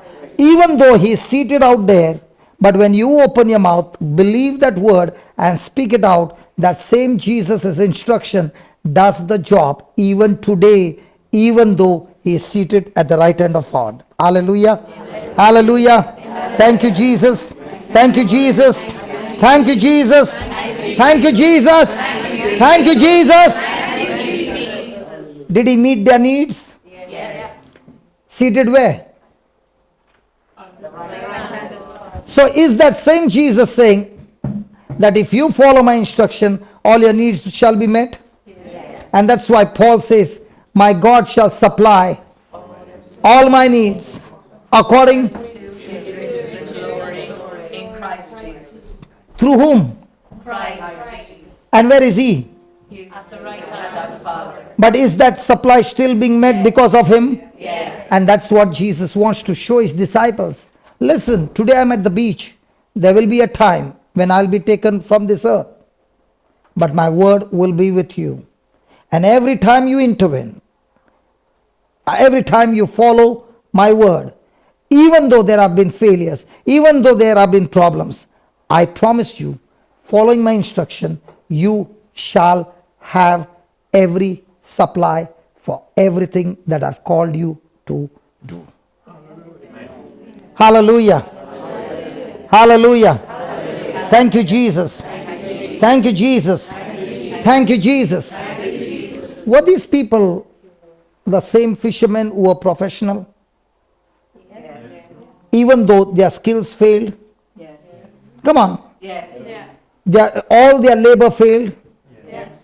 But one word from Jesus: cast your net.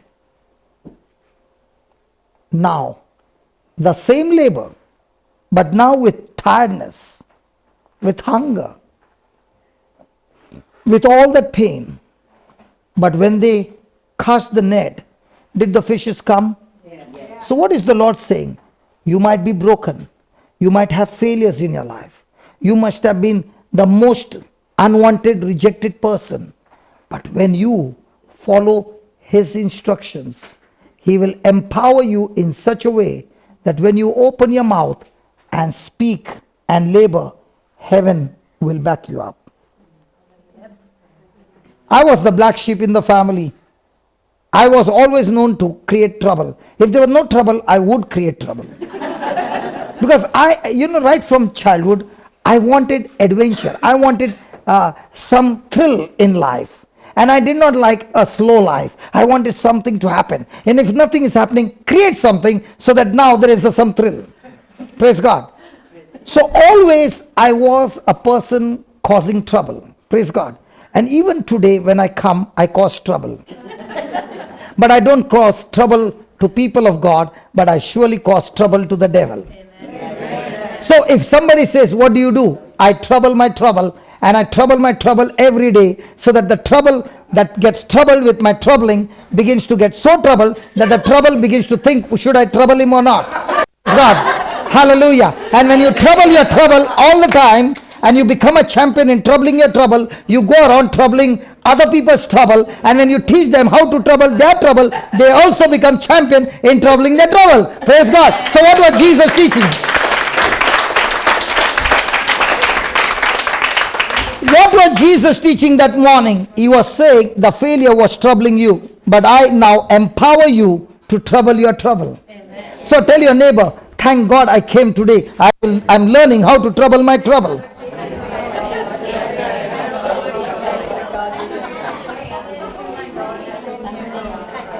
Hallelujah. Hallelujah. Hallelujah. Hallelujah. So who is going to empower you? The Lord. When will the power get activated? When I submit and humble myself. When I keep looking to Jesus as the center of my life. Hallelujah. Thank you, Jesus. During Peter's time, during the early church, they were just like this. And they would come in the evening and all of them would meet, praise God. And they would, I can see food laid down there. Anybody wants, go and share food, eat and all that. But there was only difference between those days and now. In those days, they preached till morning. And they sat till morning. Today, it is like, Jesus, whatever you have to work up till 10 o'clock. I'm going. We will do the work next time. Yes.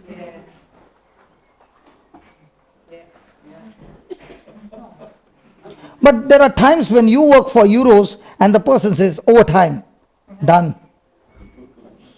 Why? Hallelujah. Thank you, Jesus. Hallelujah. Hallelujah. Let's go to verse number 10 and 11, please. I'm going fast. Please read that. Jesus said to them, bring of the fish which ye have now caught.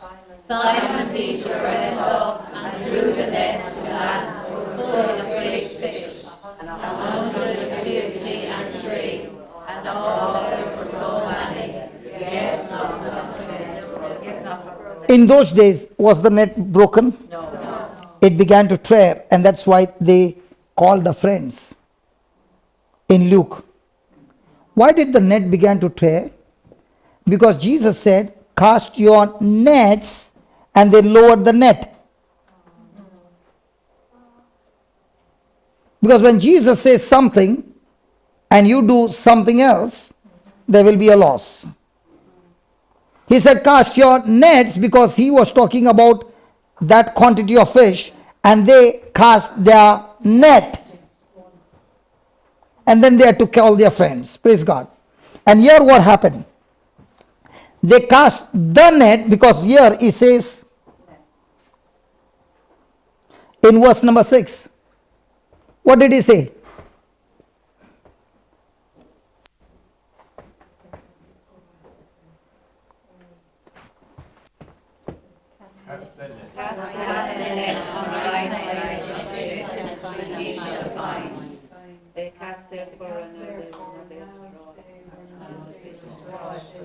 Okay, if you, I want, the Lord said, why don't you show them? Because when you see, then it becomes clear. Praise God. Hallelujah. Go to Luke chapter 5, verse 4.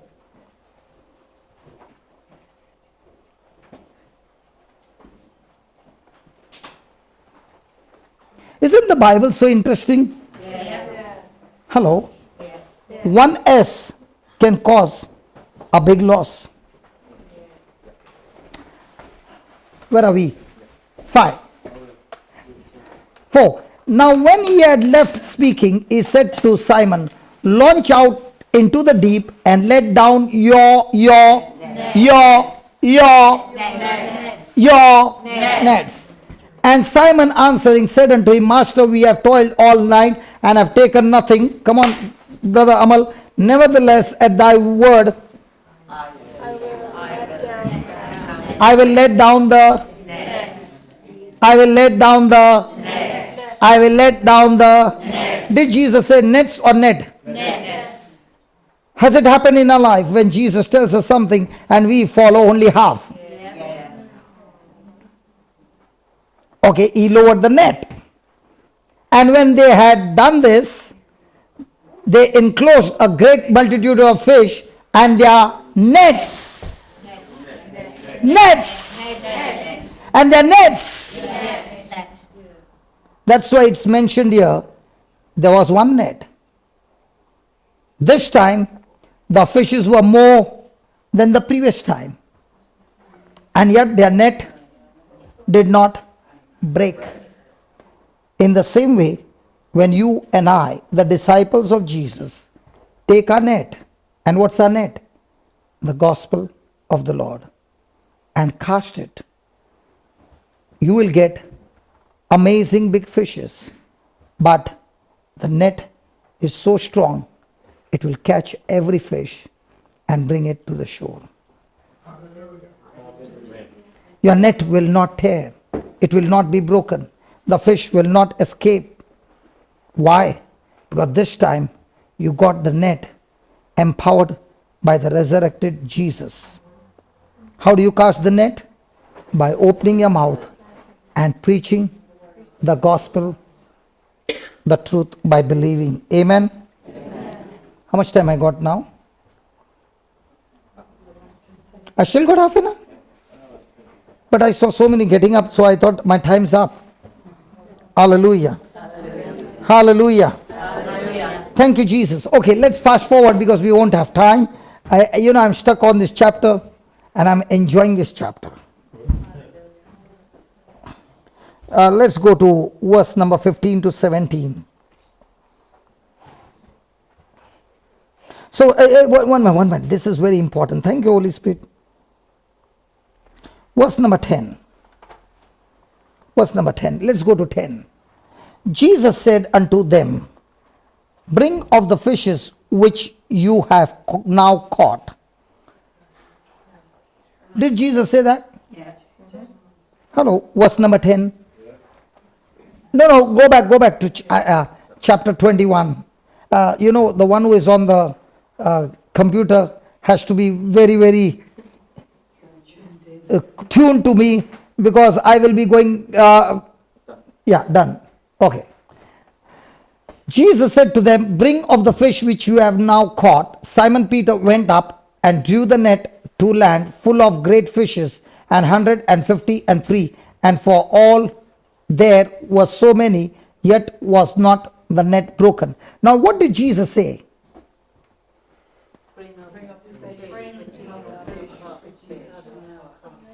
So is Jesus giving them the supply? Yes. Did he say, bring that supply to me? Yes. So when God blesses you, are those blessings for you? No. Well, they are. How many times have you prayed to God, God bless me? Nobody in your church? I'm feeling sorry for you, brother. Not one of them lifted their hand. Come on, don't you pray to God, God bless me. Thank God. When I talk to you, the response is great. Praise God. Now, is God going to bless people? Yes. No. Please remember, God never blessed Abraham to be blessed.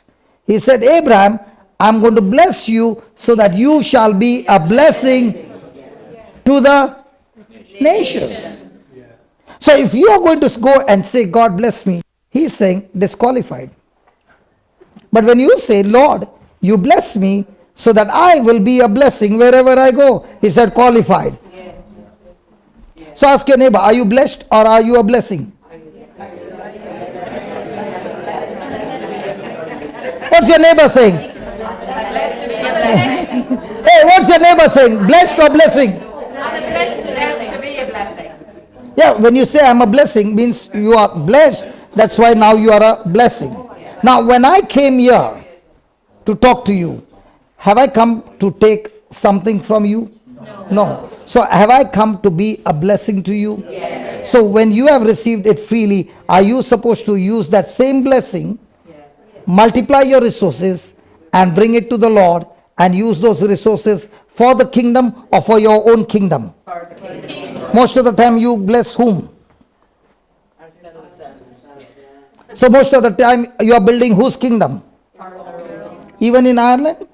But your ancestors were not like that. I can prove to you.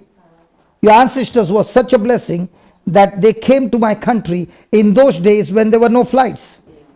They traveled for days and days in the ship, and they came with their resources and they blessed us. They built hospitals, they built churches, they built so many, they took care of the poor, they did all those things, and they brought the blessing from Ireland to my country. They are dead and gone, but the work still continues. Is it a fruit that lasts forever? Yes. Now what are you doing? You got a missionary's blood.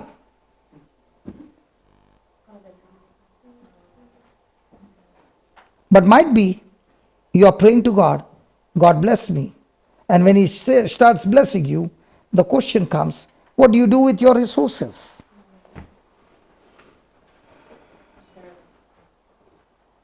How come everybody became silent now?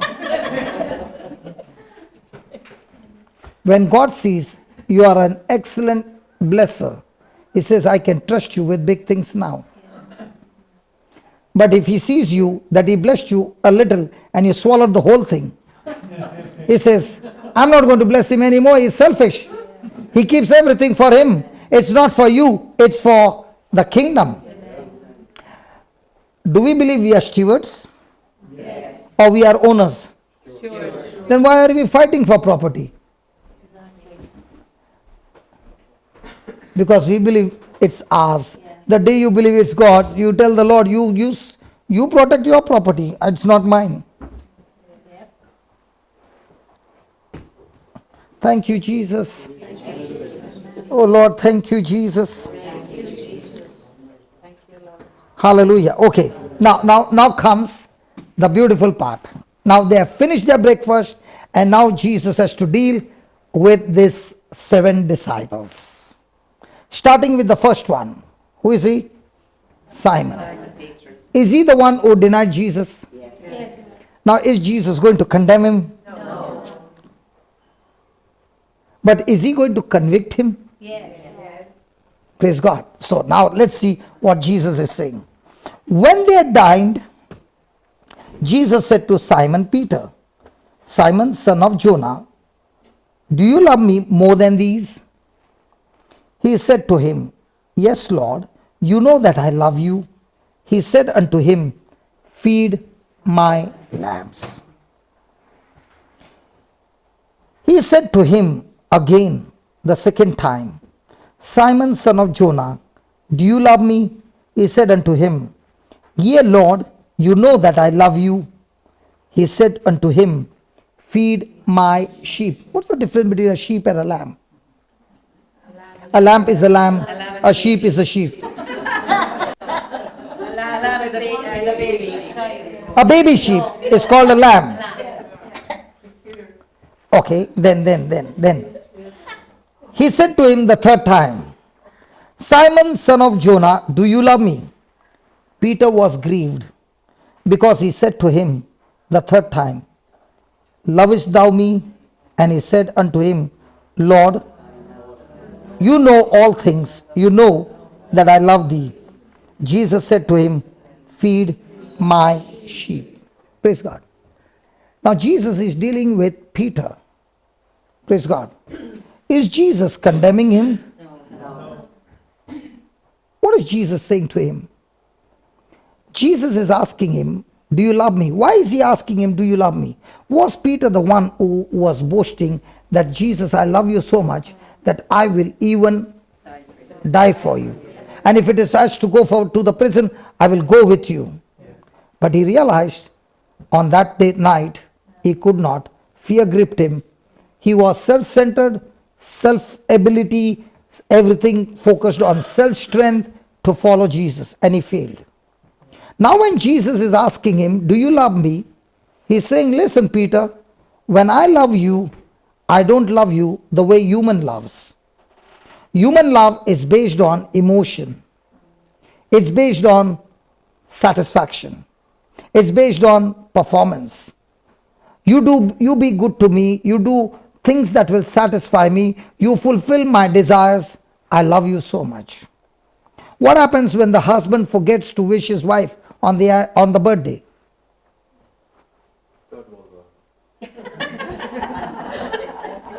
Somebody said some Third World War. Okay, and then what happens? The wife is so angry. He goes to his office, talks to his friend and says, you know, I've gone through such a crisis. 2 days have gone by. My wife is not even talking to me. So the friend says, how much is the anger? He said, extremely, very high. He said, it's so simple.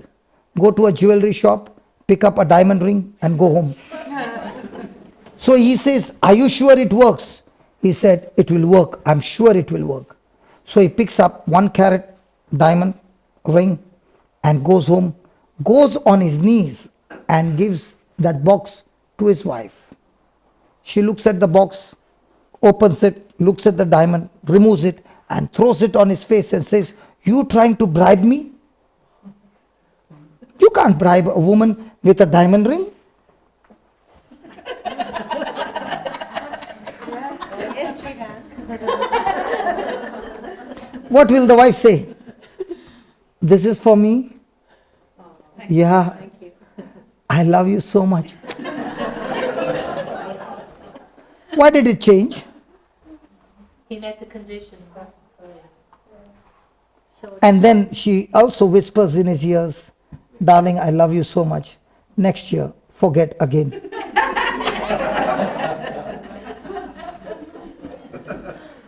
Isn't our love like that? Yes. If you satisfy me, I love you. And when Jesus asked him, do you love me? Yes, you can come in. The house is full, but we still have seats. The Lord has kept some seats reserved for his special people. Praise God. Please come, please come. Hallelujah. And the best part about Jesus is, you come at the last hour, you get the same. Amen. Hey, you come any moment, you get the same. Hallelujah. Hallelujah. But come is calling, come. You can come at the last moment also, because you must have been caught up with somewhere. But even if you come the last moment, my love for you is still the same. Yes. Hallelujah. Thank you, Jesus. So he says, do you love me? Praise God. Now when Jesus said, do you love me? And Peter said, yes, I love you. What was Peter's response? Peter's response was not, I love you with agape love. But Peter was responding to Jesus and saying, I love you with a phileo love, or a love of a friend. Jesus was saying, I love you with agape love, a sacrificial love, an selfless love, an unconditional love, a one-sided love. No matter how you treat me, Peter, my love for you is the same, agape. And what was Peter saying? My love is an emotional love. It's a human love. Hey, when you go to the hospital and there's a ECG check, what do you say? ECG? Yes. Yeah. The graph goes. Yeah. What does that mean? And when the ECG goes like this, what does that mean? Agape love is this way, And human love is this way. In the morning, the husband might say to the wife, I love you. By afternoon, they might start fighting.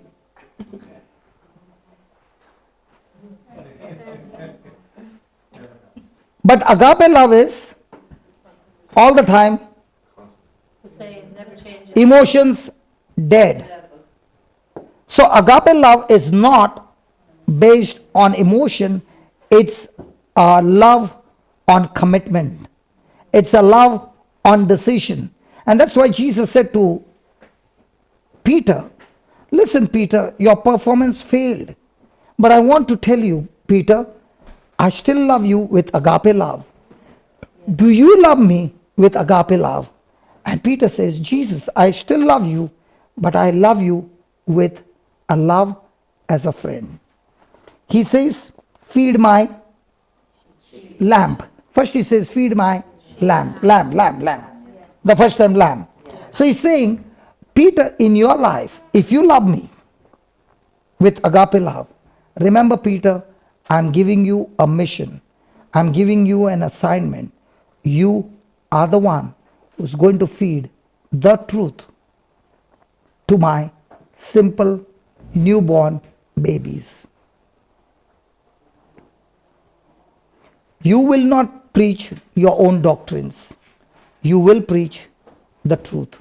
Because if you feed my lamb with anything other than the truth, those lambs will wander and they will never know to recognize the good shepherd. How will you prove that you love me? You will prove that you will love me by you going out and reaching out to my lambs who are lost and they want somebody to feed. And Peter, I have chosen you, that you will feed the young sheep, the young lambs with my pure spiritual milk. He asked in the second time, and he gave the same answer. Lord, I love you with a philo love. He said, listen, Peter, when you love with a philo love, still there will be elders in the church. You will also feed them with the same spiritual milk. And when you're feeding them with the same spiritual milk, and if you are in philo love, you will face trouble. The reason is, any person who does not operate in agape love will not be able to feed the lamb or the sheep, because his love will be based on emotions and feelings, and his decisions will change. And that's why Jesus is telling Peter, listen, Peter, you will be able to do this only when you focus on one thing, agape love. And that's why he gave us a commandment, love your God with all your heart, agape love.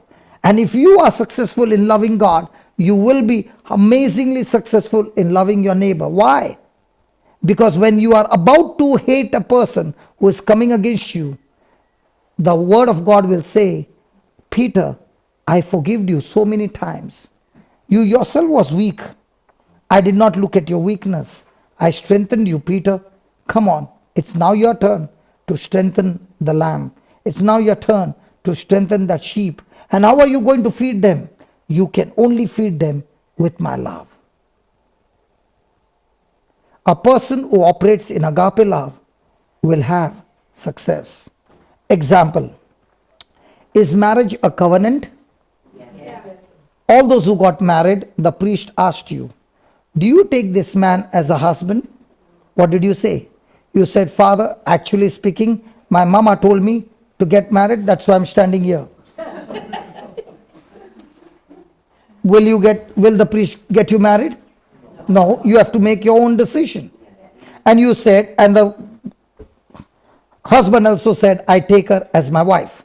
Then in the presence of the church, what did you say? I take her as my wife. In good times, I am with her. Bad times, I will go to my mama's house. In health, I will be with her. When the health is gone, when the shape is gone, I will go back. In health, I will be. In sickness, I'm not there. And remember, when the money is there, I'm surely there. When the money is gone, I'm not there. Is that what we said? No. I'll tell you, in my marriage, I lived the most miserable, sinful club life. And my wife had every reason to leave me and go. And it would have been legal according to the word of God. Okay? But when others advised her, she said, I've taken that vow and I am not leaving.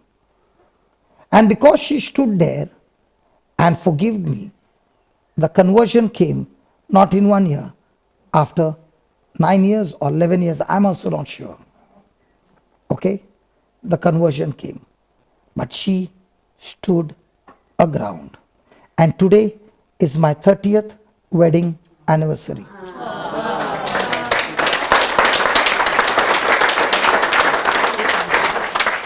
If she had not planted that agape love, would I be here? No. I would have been dead long time back. Her prayers, and she would say, God, you gave me this husband because you trust me, that I will not quit the battle. I am going to snatch him from the hands of Satan and bring him to you. Amen. She did not give up. Amen. And her praise, my mom's prayer, did not go wasted. Yes.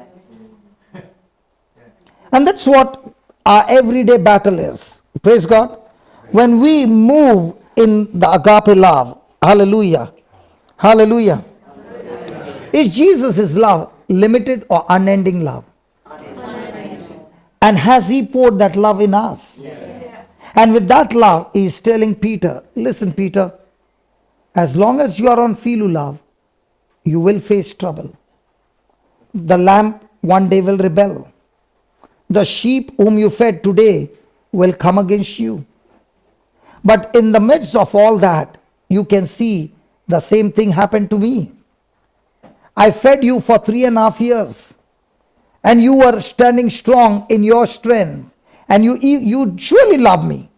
But when the pressure came, your commitment changed. In the same way, if you don't feed the lamb and the sheep with the right truth, the lamb and the sheep will receive the food that's not mine, and that corruption will destroy their life. And that is why whenever we want to share the word of God to somebody, please stick to the Bible. The Bible word is the truth. It's the same yesterday, it's the same today and forever. And when you stick to the word and the word and the word, and the person who is grounded on the word, he builds his house on the rock.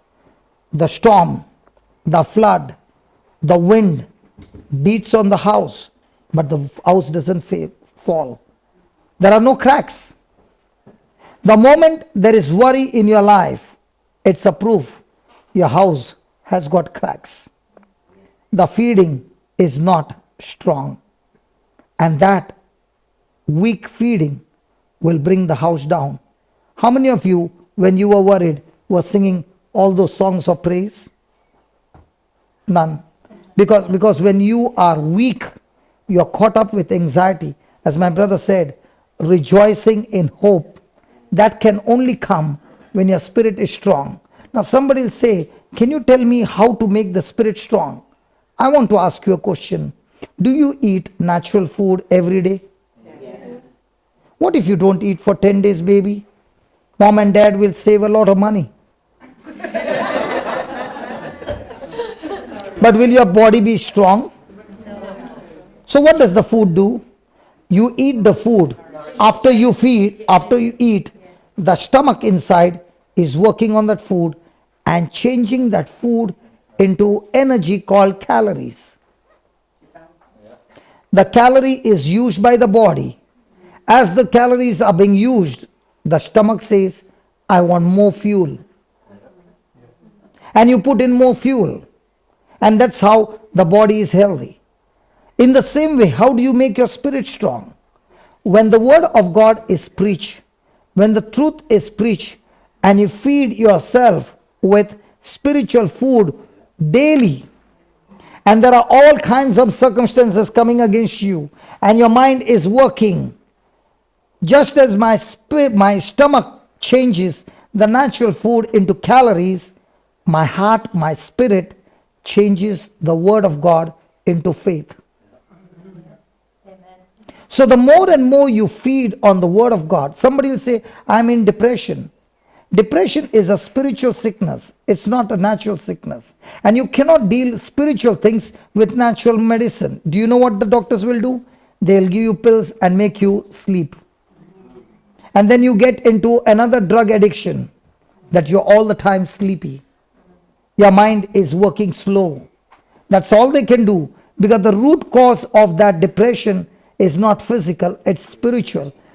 I used to be a psychiatric patient with depression. How did I come out? When I began to feed myself with the word of God day and night, day and night, day and night, my spirit began to change that word of God into faith. And remember, faith conquers the world. God doesn't give you victory. If you are thinking God gives you victory, you are absolutely wrong. Now some of you will say, what is he talking about? Let me show you. 1 John chapter 5 verse 4. 1 John chapter 5 verse 4.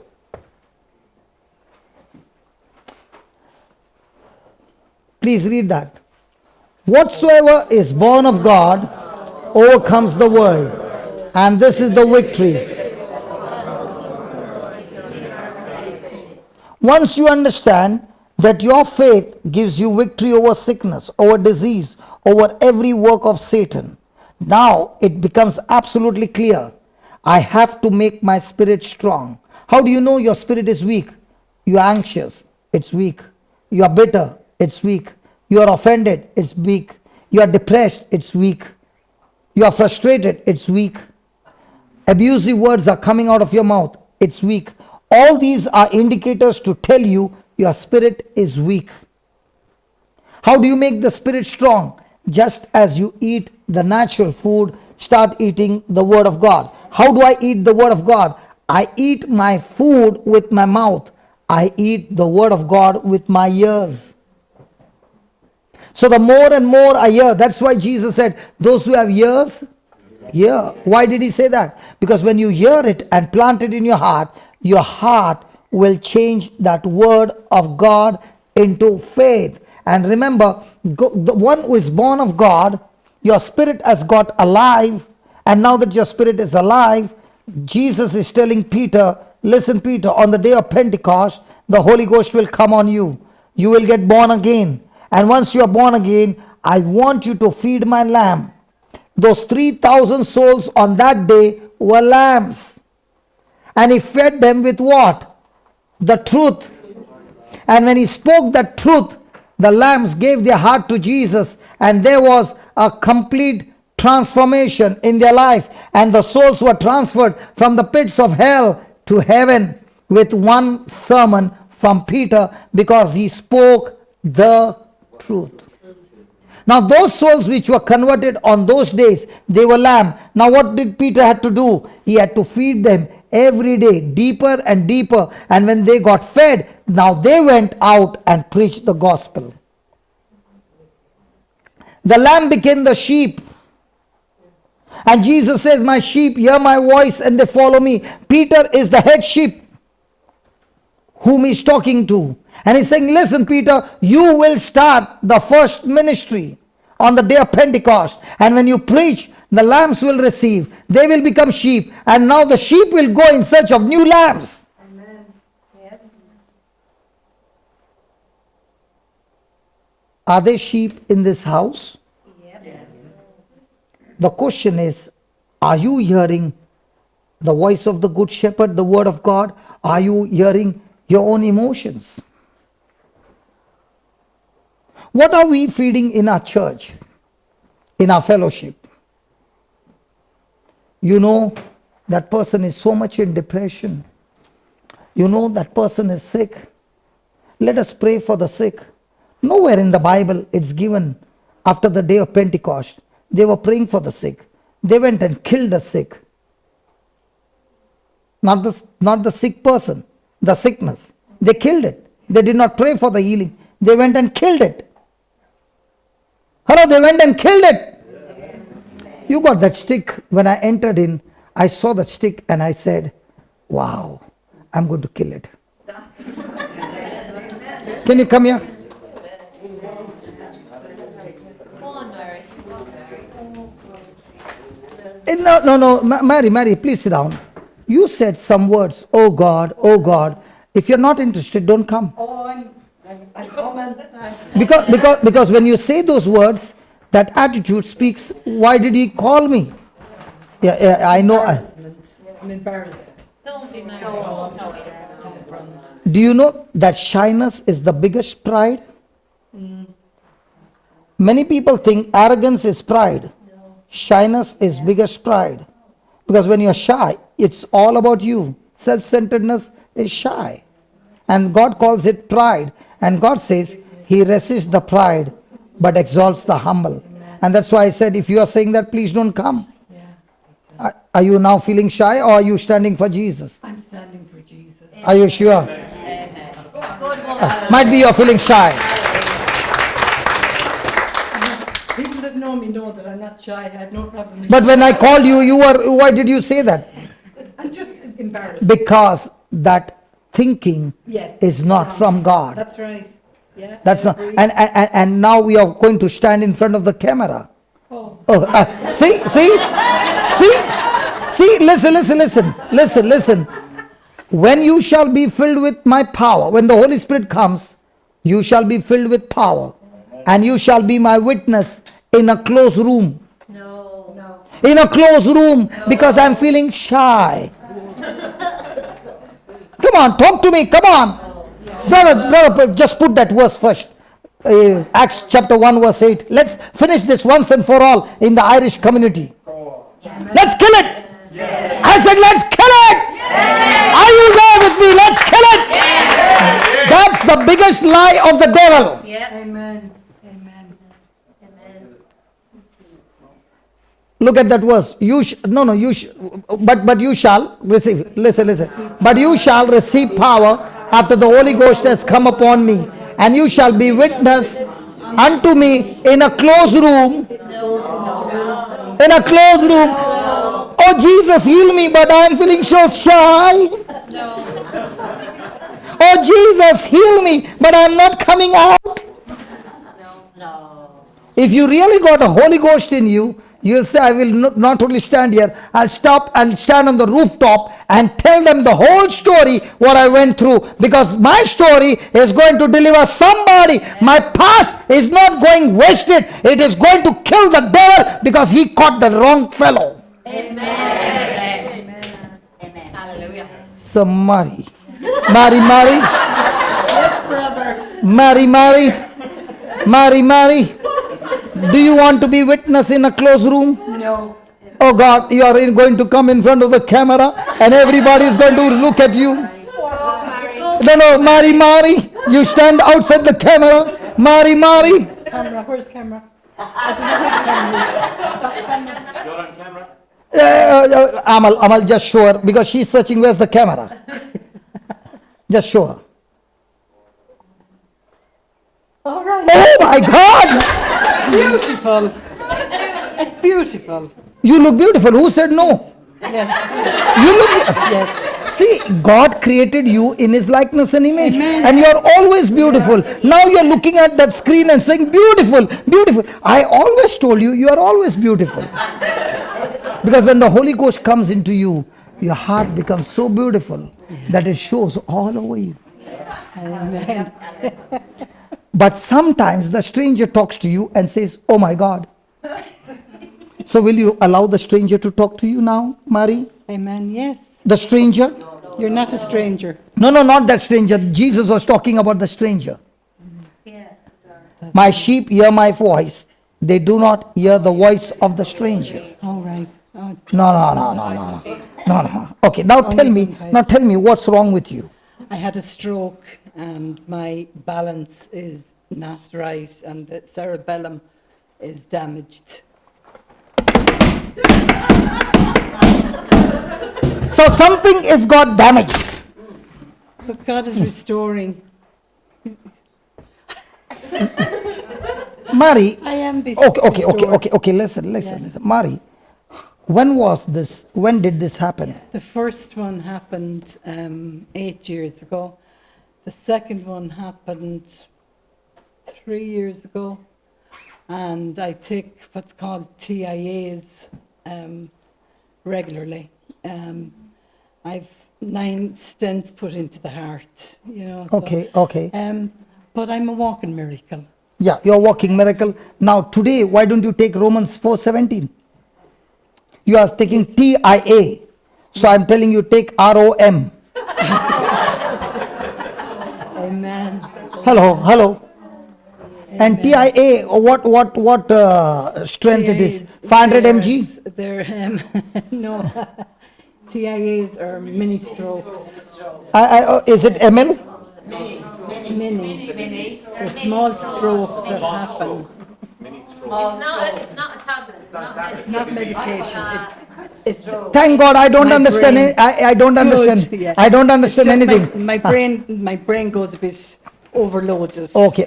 That's what I call it. Okay. Now, Yeah. I understand only Romans, Yes. Colossians, Amen. Galatians, Yes.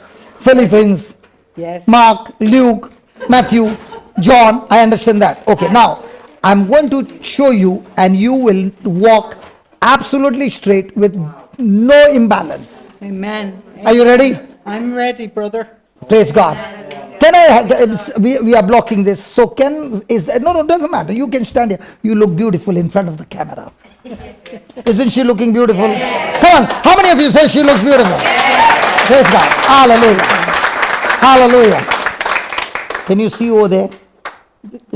That's Sister Antoinette. Yes. Do you know her? No. I met her in Mooncoin, in Brother's place, in Mooncoin. You know Mooncoin? Yes. That day she was sitting with crutches and she had a head-on car crash, and she has been operated only 30 times. How many times? She's been 30 times. Operated. So if she goes through security check, everywhere there is ta two. So she's full of metal inside. Like me. So when she came and she heard what was being preached, with the rods, she's not supposed to be how she is now. Amen. She should not bend, and it's impossible for her to touch the toes. Shall we pray that she touches the toes? Amen. Yes. No, she's already touching. Oh, yeah. Can you show her? Thank you, Lord. Amen. Did she touch it very quickly? And when she touched that night, okay, when that miracle took place, she herself was amazed. Now, did that what happened wrong to her, building up everybody's faith? Yes. Because the Lord, what the devil meant for evil, God is using for his glory. Antoinette, I'll tell you, I don't know how many people in the world will be watching your testimony. Okay? And they will be giving glory to God and hope. Brother, hope. Rejoicing in hope. Okay? That rejoicing in hope will build up their faith and their lives will be changed. Now, if somebody has got a Bible open to Hebrews chapter 11 verse 11. We are blocking. How we can get the 2-3 lines? Come on. The top lines we can get. Because I don't want Bari to go anywhere far away. I want her to stand next to me. Amen. Because I'm not allowing this sickness to go any further. Thank you, Lord. In the name of Jesus. You know what should happen? When you go back home, people should say, where have you come from? And you will say, I've come from church. Now that day, she came to Mooncoin. Okay? And when she came to Mooncoin, she came with crutches. When she went back home, she went without crutches. So they would have definitely asked, what happened to the crutches? What would be the answer? I went to church. Got the glory. Because in those days, when people went to church, they came back healed. Hello? Amen. Because all of them were fighting. Last time you killed, this time let me kill. Ha ha. Praise God. Amen. Okay, now let's read that. Through faith, also Sarah herself received Strength to conceive seed and was delivered as a child into the past age because she judged him. She judged him. She judged him. She judged him who had promised. Now, look here, Marie. Let's take, for example, you are only 89. You are not, but let's take, for example, you are 89 and your spouse is only 99. Okay? Don't laugh. Just imagine. And all your life you had no children, and now you are coming to be a doctor for consultancy. And both you and a husband are saying, we are planning to have a baby. What would be my answer to you? in the natural, you would say. No, I would ask you, what did you do all these years? Why you did not come before?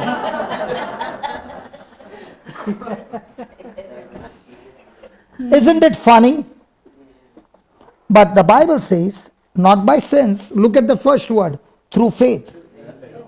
Whenever the word is faith, they do not look at things seen, but they look at things not seen. Because things that are seen is not faith. Praise God.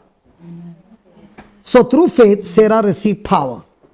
So when you start believing the word of God, not with your senses, Yes. instantly.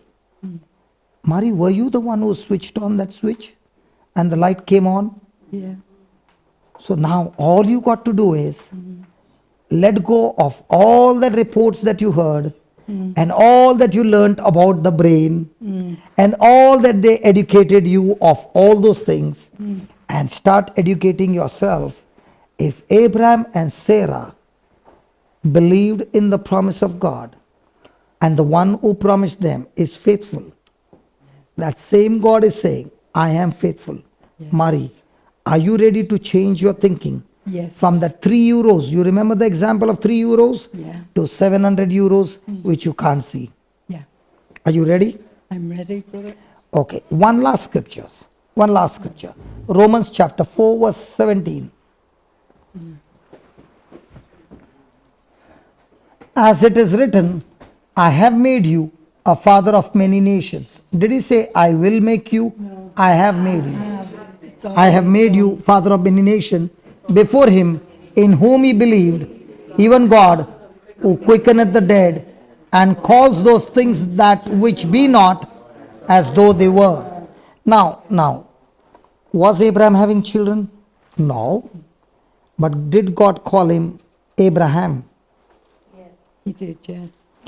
Now, is Jesus calling you by his wounds you have been healed? Yes. He is calling you healed. Yes. You are calling TIA. Yeah. So can you shut down the TIA and call yourself, I am healed? How do you know you are healed? Because Jesus said, by his wounds, I have been healed. Amen. So when you say, let the weak say, I am. Strong. So, are you going to be healed? Yes, I am healed. Now you are telling two things. I'm confused now. I asked you, Mari, are you healed? Are you going to be healed? And you said yes. Are you going to be healed or are you already healed according to the word of God? Brother God said that I am healed. So are you going to get healed? It's already done. It's already done. It's already done. Yeah. Now, is God a God who gives life to the dead? Yes. Yes. So might be, and surely there are some things that are gone dead inside. You don't know it, I don't know it, but it's there. The creator who created this car knows to repair this car. Are you following? Yes. Yes. So when you agree with him, not with your senses, but with the word of God, the next moment everything will be changed. I'm holding you and you are finding that imbalance. Is that right? Yeah. I'll never fall left. It's right and back. It's funny. Never fall. Okay. Yeah. I never fall again. Oh, praise God, praise God. Okay. Now, I'm going to say a prayer. Only the scriptures. All I want you to do is use your imagination. Amen. And you are not going to pray or think anything but only what I'm saying. Agreed? Agreed. Okay. Heavenly Father, I thank you, I praise you that today is the day of Mary's great miracle. Amen. Lord, everything in your kingdom happens suddenly. On the day of Pentecost, suddenly the Holy Ghost came. Even in Cornelius' house, suddenly when Peter was speaking, the Holy Ghost fell upon them. Even when Peter and Silas were praising you, Lord, in the prison, suddenly there was a massive earthquake. Your presence comes suddenly when we believe in you. And I want you, Mary, to think when you got up from that seat to switch on the switch, you knew that if I put on this switch, the light will come on. In the same way, when you put on the word of God into belief, the healing will surely come. Father, I thank you, I praise you. You are the God who gives life to the dead. You are the God who calls things that be not as though they were. Just as Sarah received power for that womb which was dead, all alive, to be recreated, and life came into the womb and it became alive. In the same way, Lord, in the same way, I thank you, Father, that right now, as my words are going into your ears, the Bible says your word is alive. Your word is active. Your word is full of power, energetic, and operative and effective. Thank you, Lord, that your word has entered into a brain. With my eyes of faith, O Lord, I see your word. Your word is Jesus. Thank you, Lord Jesus, your hand has moved into a brain. Oh yes. And whatever has gone wrong, Lord, I thank you, and I speak to the angels now, according to Hebrews 1:14, to go forth and bring forth that what has got damaged and replace that organ now, according to Hebrews 1:14. Lord, she is the heir of salvation, and angels go forth now, according to Hebrews 1:14, and perform that surgery by the power of the Holy Spirit. Lord Jesus, I thank you. And that spirit of infirmity that has caused these strokes and causing those minute strokes again and again, in the name of Jesus, I curse you, I bind you, I rebuke you, and I cast you out of this body. In the name of Jesus, every tissue, every organ in your body, I command it to be recreated now. I said, be recreated now in the name of Jesus. That the balancing becomes absolutely all right. Absolutely all right. Balancing. Lord, you never created her this way. She was created in your likeness and image, and she is, and her organs were functioning perfectly the same way right now. By faith, I believe, Lord, that these organs are being recreated now by the power of the Holy Spirit. I thank you. I praise you in the glorious name of Jesus. Hallelujah. Thank you, Jesus. Praise you, Jesus. Hallelujah. Thank you, Jesus. Praise you, Jesus. Hallelujah. Hallelujah. Hallelujah. Hallelujah. Hallelujah. Hallelujah. Hallelujah. Just stand. Just stand. Just stand. Stand. And keep thanking Jesus. Keep thanking Jesus. Keep thanking Jesus. Yes. Yes. Yes. Keep thanking. Keep thanking. Keep thanking. Keep thanking.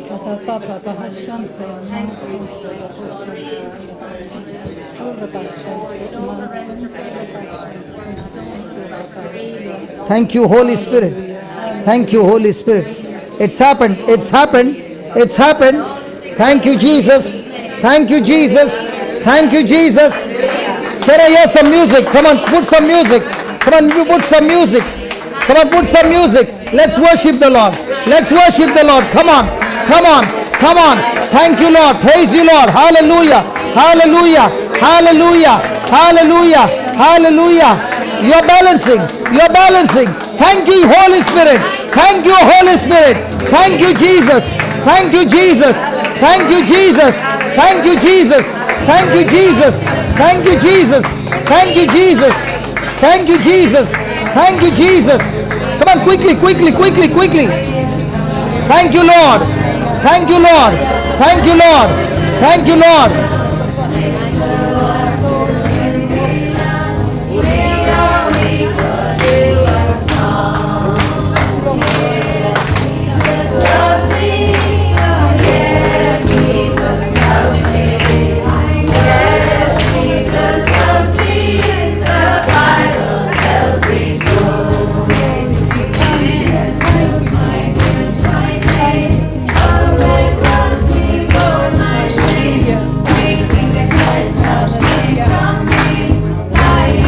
You can open your eyes. Mary! Mary, Mary! Loves me. Yes, Jesus loves me. Yes.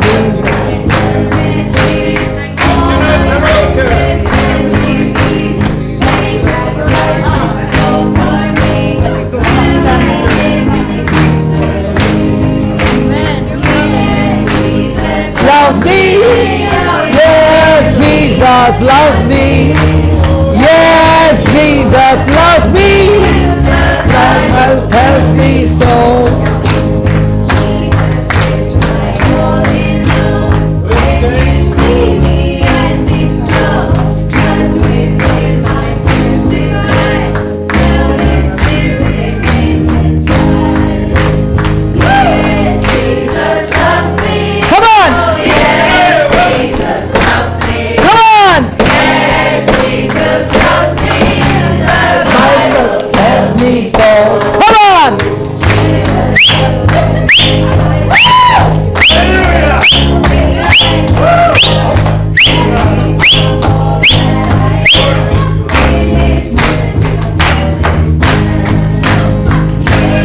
Jesus loves me. Yes, Jesus loves me. Yes, Jesus loves me. The Bible tells me so. Yes, Jesus loves me. Yes, Jesus loves me. Yes, Jesus loves me. The Bible tells me so. Jesus loves me. Yes, Jesus loves me. Yes, Jesus loves me. Come on. The Bible tells me so. Hey!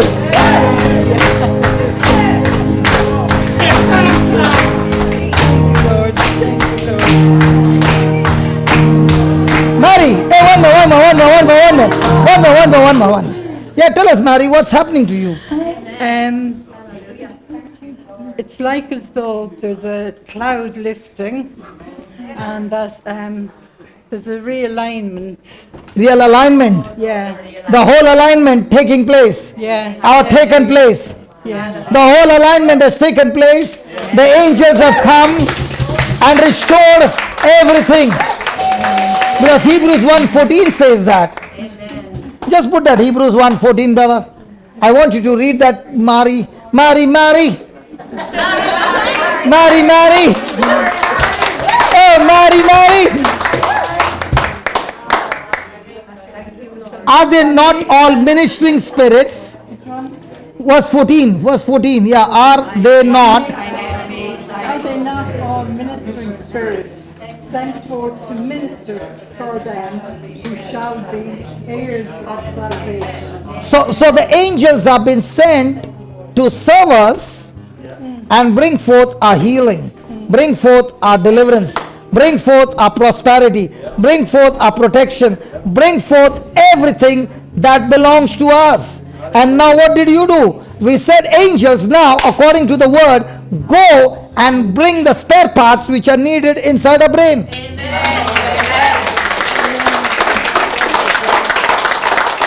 I think you did not hear. I think you did not hear. We said angels go and bring the spare parts. When you go to the garage for a repair, the company has their original spare parts. So God has got the spare parts in the spiritual realm, and the angels are supposed to go and bring our spare parts.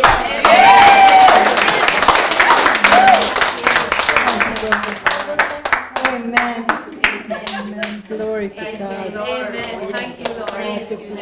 Hey, are you listening? I think you did not hear. I think you did not hear. This happened 4 days back. Somebody sent me a video of a man whom God spoke to him 6 months before the breakthrough would come. God spoke to him and said, I want you to open your mouth and tell the angels to bring parts of people whose body parts are damaged or the parts have been removed. Okay? And he began to pray for 6 months, and all of a sudden while he was worshipping, people started screaming and said, the ones who had no rib, the rib came. The one who had no kidneys, the kidneys came. And all these things happened. And I saw those videos, and those people with doctor's report are saying that. And I said, Lord, in your kingdom, if it has happened there, it has to happen here. Because it's the right of every child of God. Hallelujah. Hallelujah. Hallelujah. Do you know, I did not know that when I saw that video. And this man of God said, the Lord spoke to me and said, just as we have, he is the creator, right? Yes. When you have some car which is manufacturing, they also manufacture the spare parts. Yes. Or only the car. So the spare parts that are gone, they are in the spiritual realm. Now you can tell the angels to go and bring them, and they do the fittings. That's why she's now aligned.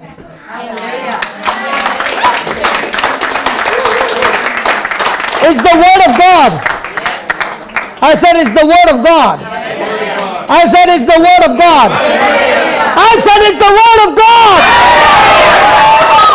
Hallelujah. Now look at the operation. When it started, it looked like it's not happening. Okay? And we kept praising God. And thank God she had closed the eyes and she was in glory with God, and the angels were fitting. And I tell you, when the angels do the job, they do the job what doctors can't do. Do you know, Mary? The angels were waiting for you to open your mouth and tell them to bring your spare parts. Amen. But the problem is, as long as we have no knowledge, that's why God says, my people are only destroyed because of lack of knowledge. When we get the knowledge and we open our mouth and we speak at once, the job is done. Hello? Are you there? Yes. So do we have some more songs of rejoicing? Come on, let's rejoice in the Lord.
to sing one song about the cross.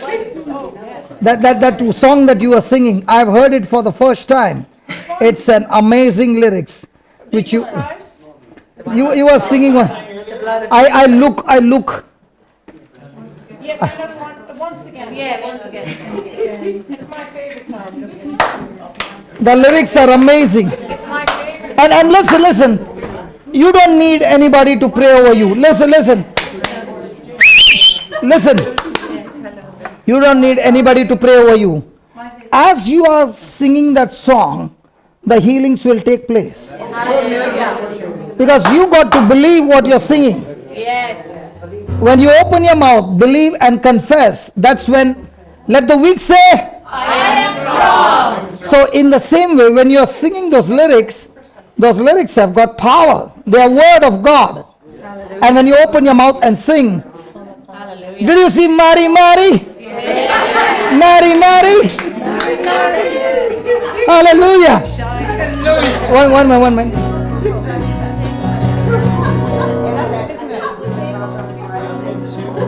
This one. Just put that Jesus Christ, I think, upon your sacrifice. Hey, wait.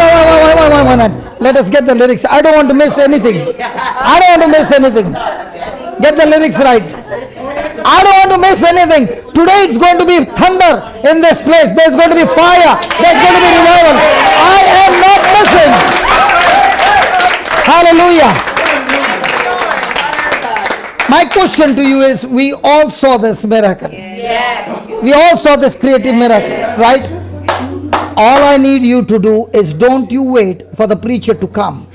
If you are waiting for the preacher to come, you will always end up in a bondage. Yes. You got to submit to God's word. Yes. The instruction is given, believe it, and it's yours. Yes. Receive. Hello? One minute. This lady wants to come up and She needs, right? Yeah. I want to share with you. I will not going to touch her. I'm not going to pray for her. She speaks those lyrics. Yes. When the song is over, she'll say with her own mouth that she's healed. Yes. Let's stop running after the preacher once and for all. Hey, are you listening? Let the preacher preach the word, and we take the word like Peter took the word and said, Lord, I follow your instruction. Amen. Hello, amen. Did you get the lyrics? Yeah, just put this thing down, brother.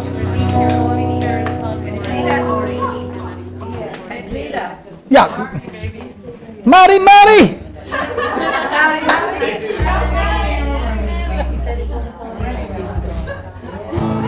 Are the children of God ready? I said, are you ready?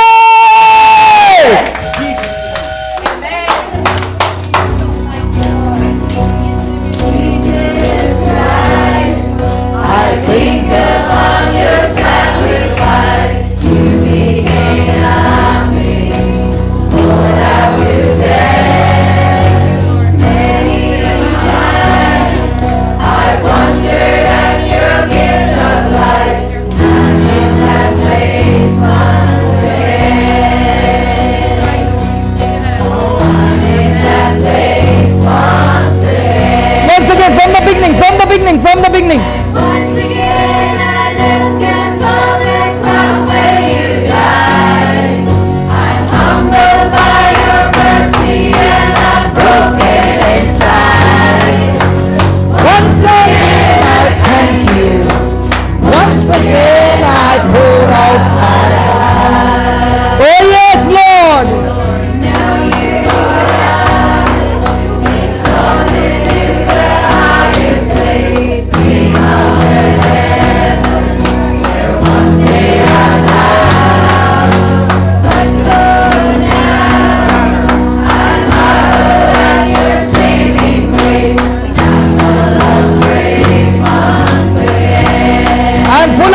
once again. I'm in that place. I look once again. and I look. Once again I look upon the cross where you died. I'm humbled. By your mercy and I'm broken inside. Once again. Once again I thank you. Once again I pour out my love. And once again I look. Come on. Once again I look upon that cross where you died. I'm humbled. Humbled by your mercy and I'm broken inside. Once again. Once again I take you. Yes, Lord. Once again I'm in. Once again I look upon the cross where you died. I'm humbled. Humbled by your mercy and I'm broken inside. Once again. Once again I thank you. Once again I pour out my love. Come on. Once again I look upon that cross where you died. I'm humbled. Humbled by your mercy and I'm broken inside. Once again. Once again I think of you. Next. Once again I pour out my love. Next. I thank you for the cross. Thank you for the cross. Thank you for the cross, my friend. Yeah, I thank you for the cross. Thank you for the cross. Thank you for the cross, my friend. Thank you for the cross. Come on. Thank you for the cross. Thank you for the cross. Thank you for the cross. Thank you for the cross, my friend. Thank you for the cross. Thank you for the cross. Thank you for the cross. Thank you for the cross, my friend. Once again I look upon that cross where you died. I'm humbled by your mercy and I'm broken inside. Once again I thank you. Once again I pour out my love. Again. Once again I look upon that cross where you died. Come on, everybody. I'm humbled by your mercy and I'm broken inside. Tell the Lord. Tell the Lord. Once again I thank you. Yes, Jesus. Once again I pour out my love. One more time. One more time. One more time. Once again. I look upon that cross where you died. Yes, Jesus. I'm humbled by your mercy and I'm broken inside. Once again I thank you. Once again I pour out my love. And once again I look upon. Once again I look upon that cross where you died. Very good. I'm humbled by your mercy and I'm broken inside. Yes, Lord. Once again I thank you. Once again I pour out my life. Come on. Once again I look upon the cross where you died. I'm humbled. Humbled by your mercy and I'm broken inside. Once again I thank you. Once again I pour out my life. Next. Now you are exalted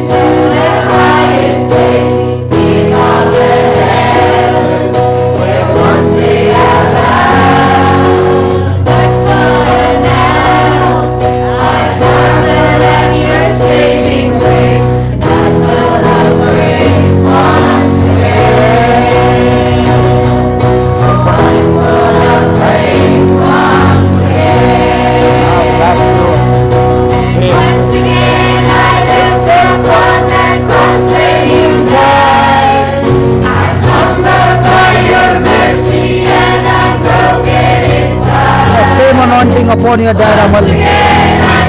That's why we took back Once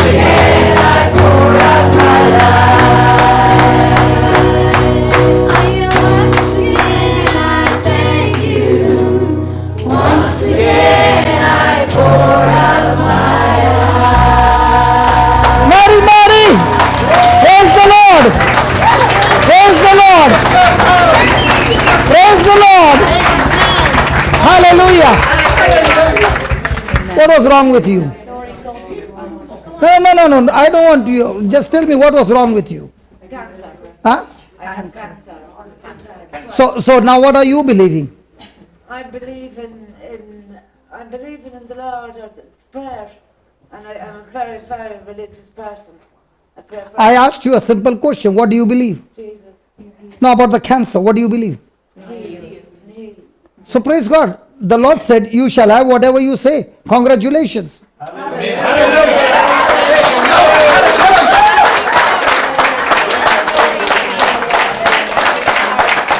The Lord says, I just put that Mark 11:23. Just listen to this and stop thinking wrong. Just see that. Mark 11:23. Just underline, just.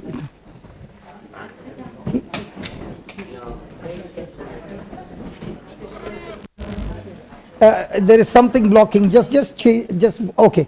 Just read that much only. Come on, read that. Jesus said, He says, shall come to pass, He shall have whatever He says. Say that, I shall have whatever I say. Again, I shall have. Again. So if you say you got cancer, what is the Lord saying? You shall have whatever you said. So do you need a preacher to open your mouth? No. You open your mouth, and if you got cancer, say, cancer is killed in the name of Jesus. And Lord, you said, I shall have whatever I say. Thank you, Jesus. Cancer is killed from my life. Say it 1,000 times. Thank you, Jesus. I'm healed of cancer. And Jesus said, you shall have whatever you say. But now what were you saying all the time? Hey, come on, preacher, pray over me. What should I pray for? I got cancer. You went wrong. You just said you got cancer, and Jesus says, you shall have whatever you say.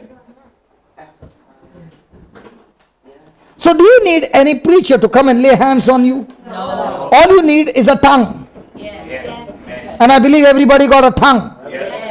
Hello, I believe everybody got a tongue. Yes. So open your mouth and speak what you want to have, and please stop saying what you have. Amen. Because all the time you want to go and tell everybody what you have. Did Jesus say, you shall have whatever you say, or did He say what you have? No, you shall have whatever you say. You are a good friend. You wanted to be healed, but unknowingly you are telling, go, tell the preacher what you have. And when you say what you have, you are in trouble. Are you following the system now? Yes. So somebody will say, you mean to say I cannot express to somebody what I have? You can. How? Brother, I have cancer. But now I believe I had cancer because Jesus has healed me completely.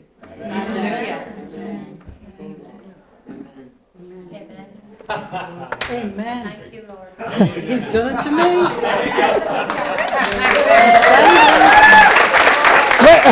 Okay, Mary, are you getting annoyed because I'm calling you Mary? No. Okay. Now. When was the last time you stood like this? I don't know. If I close my eyes, I'm gone. I was gone straight away. I would fall, wouldn't I, Ger? You know that I'd fall straight away. But here I am. Look, I can stand, and I haven't moved.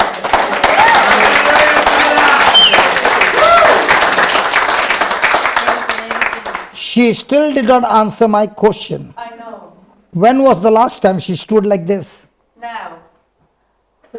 Now, today she stood, but when did she? Before that, How many years back? 2012 was the last time that And you know all these people? Thank you. I know some of them. But you know some of them? Yes. And they're Christians? Yes. And they did not kill? That's it. They have a lot to answer.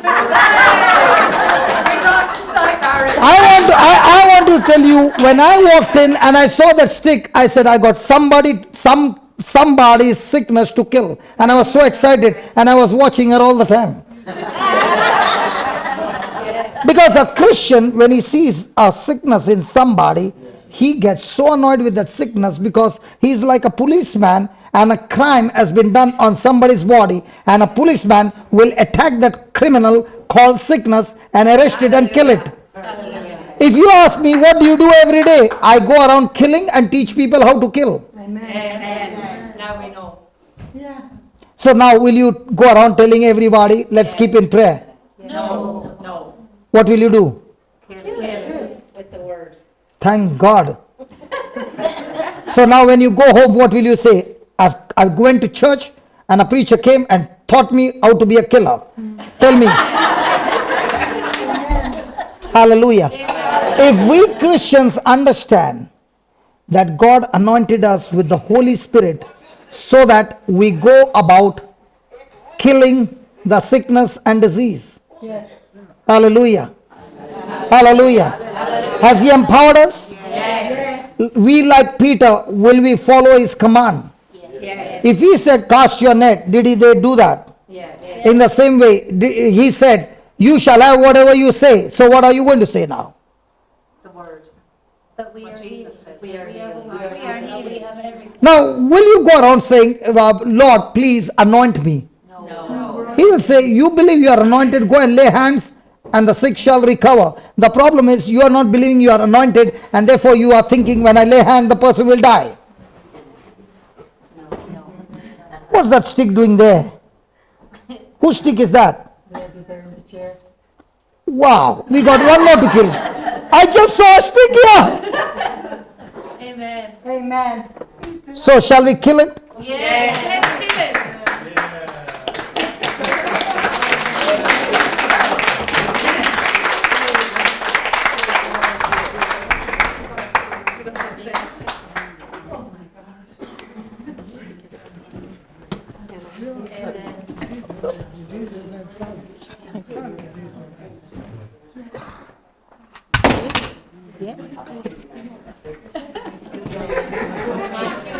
Come on.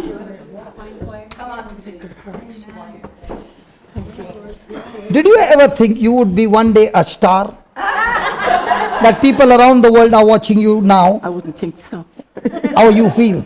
Bearing witness to Jesus. Not too bad. That man done a lot for me in his time. This man here, God bless him. Amen. Just like that. Okay, shall we kill it? Yes, please. The sickness? Yeah. Arthritis and noise in our ears.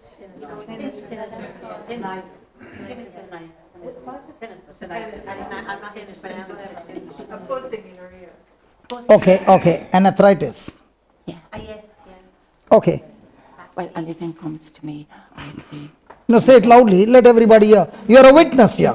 You are in the witness box. if anything comes to me, I said, dear God, I'll take whatever you send me. Ah. Ah. Ah. That's what I do. Ah. Because of my son. Ah. 4 in the house had cancer, 2 died, and 2 Okay. Before we go there, let's settle this once and for all. Okay. Give me John 10:10, brother. You know, Brother Dick, I love to come to your place. You know why? Because one thing, there are no rules, there are no timings. Amen. Yes. Exactly. You are crazy for Jesus, your people are also crazy for Jesus. Are there any crazy people in this house? Hallelujah. Now look over there. Okay. I'll hold you, don't worry. Read that. What's that? The thief The thief cometh not but for to steal and to kill and to destroy. I am come that they might have and they might have it. have it more. So there are two people here. Yeah. One is a thief who has come and stolen your health, stolen your children. Jesus never said he came to give you sickness. If God is giving you a sickness, supposing, okay, and Jesus is going and healing the sickness, that means Father and Son are not working in unity, because the Father is putting sickness, the Son is removing the sickness. So can they work together? No. Jesus came to terminate sickness and death. And that's why he says, who is the one who is killing? The thief. Who is the thief? Yeah, Satan. that's it. Now, please. Let me give you an example so that you understand. It's an example, okay? It's not a prophecy. Hello? Yes. Don't take it to your mind. It's just an example. You locked the door and you came here.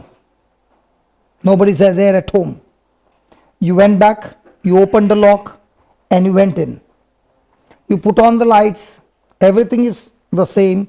But when you went to the bedroom, the treasury door is open, and the diamonds are missing, the money is missing, the documents are missing. But nobody is in the house. Can you see the thief? No. But do you need somebody to tell you that there has been a theft in your house? No. But has there been a theft? Yes. Did you see the thief? No. Then how do you know? Because there are things missing. In the same way, if your health is missing, what does it mean? The thief is stolen. Your peace is missing, what does it mean? Thief has stolen. Your finances are in crisis, what does it mean? The thief has stolen. Your marriage is in crisis, what does it mean? The thief has stolen from you. The thief is hiding in your house and torturing you every day. And Jesus is saying, I've come to give you life, life in abundance. So did that sickness come from Jesus? No, let her answer. If she believes that it has come from Jesus, and I'm asking and praying in the name of Jesus and casting it out, it won't work, because she has a wrong belief. She needs to agree with the word of God. So did sickness come from Jesus? The Bible says it came from Satan. Are you ready to change? So from now on, sickness doesn't come from God. If it would have come from God, he would have created Adam with sickness. He never created Adam with sickness. When Adam sinned and rebelled against God, that rebellion or the disobedience brought death, sickness, disease, sorrow, curse, and everything. Is that clear? Yes. Is that clear? Yes. Okay. Now, we will destroy that arthritis. So are we supposed to destroy the arthritis? Or say, God, you have given me, let me bear it? She's very hard. Sorry. The years are well, with this is Yes, so sorry about that. Sorry? She can't hear what you're saying. She can't hear what I'm saying? business is in the Okay. Father, in the name of Jesus, she can't hear the gospel. I'm so sorry, I did not know that. You deaf spirit, come out of her. And I thank you, Lord, for opening her ears. In Jesus' name. Now you can hear me? Yes, good. It was so quick. Now is it clear? Yeah, I can't hear you now. Now you can hear me. Yeah, I told you. I told you it never came from Jesus. It came from the devil. Yes. So it went out. Now am I clear? Yeah, you are. Yeah, good. Praise God. Hallelujah. Did you have fingers? Did you have fingers? Yeah, but you did not kill it. No, but I've learned from tonight now. She's only Good. So from now on, when you see a deaf man, what are you going to do? Put the fingers in and say, deaf. No, don't poke them. Oh my God. That's what he says anyway. And all the ladies, be careful when you put the finger in. The deaf spirit will go, but the ears will start bleeding because of your long nails. Praise God. Okay. Now you can hear me. Yes. Now, the question is, do you believe that sickness has come from Satan? I do now. You do now. Very good, very good. So now, can we get together and kill it? Of course. You want that arthritis to be killed? Yes, please. Or you want to bear it? Okay. Good. Thank God she said kill it. I said, thank God she said kill it. Hey, she said kill it. Now, only when she agrees, that's why Jesus said, where 2 or 3 agree anything on earth, it shall be done by my heavenly Father. If I'm ready to kill and she is saying, no, I'm going to bear it, there's disagreement. Now, are we agreeing? Thank God. Thank you. She's already smiling. She's all excited. Praise God. Okay, now, just put that. Read that. I am poured out like water, and all my bones are out of joint. My heart is like wax. It is melted in the midst of my bowels. Now. We were singing about the cross. Yeah. And I was so excited. Did you see me shouting and yelling? Yes. Do you know why? Because what he did on the cross, everything that is wrong in your life, everything that is wrong in your body, Jesus took it out of your life and took it in his body. And when you look at that cross and believe, all your arthritis is there on the body of Jesus. His bones were out of joint so that your joints can be healed. And that's why I was screaming and I was shouting and I was saying, God, you're so good. Jesus, you're so good. I thank you, Lord. All my weaknesses are nailed on the cross. My sins are nailed on the cross. Every curse in my life is nailed on the cross. Ancestor curse is nailed on the cross. All the wrong things, every work of Satan is nailed on the cross. And what do? I just believe. Believe what? That's scripture. Are you ready? That's right, yes. Give me a hand. Thank you very much. And say this. Lord Jesus, close your eyes. Say this. Close your eyes. I said close your eyes. No, you close No, you close your eyes now. Close your eyes. Okay. Let's go. No. No, okay. Don't worry. Repeat after me. Okay? Lord Jesus, Lord Jesus, I thank you I thank you for teaching me the truth. for teaching me The truth. the truth. Lord Jesus, Lord Jesus, you said you said all your bones all your bones were out of joint are out of joint on the cross on the cross for my sake, for my sake, so that so that my bones are completely healed. my bones are completely healed. So, Lord Jesus, Lord Jesus, my joints my joints are lubricated are lubricated with your holy blood, with your hope, and I am set free. and I am set free. I'm set free. Arthritis, you have no power No over me. over me. In Jesus' name. Jesus. Heavenly Father, in the name of Jesus, I rebuke this arthritis. I curse it in the name of Jesus. And I cast it out of her body. Lord Jesus, I thank you that all the bones are recreated now, restored now, aligned now. And Lord, they are all in the right place. In Jesus' name. Lord, as this alignment is over, I pray, Lord Father, in the name of Jesus, that the cartilages are recreated. Everything that is worn out be once again recreated in the name of Jesus. The ligaments, the tendons, the cartilages, the nerves, the muscles, all aligned, all loosed in Jesus' name. And every pain be gone out of her body in Jesus' name. Amen. Now, can you march?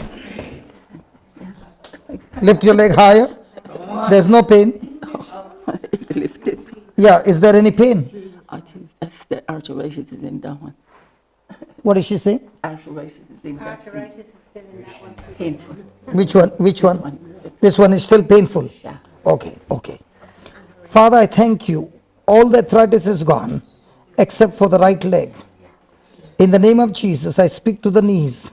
Be reconstructed, recreated. Angels, come forth because you are supposed to serve.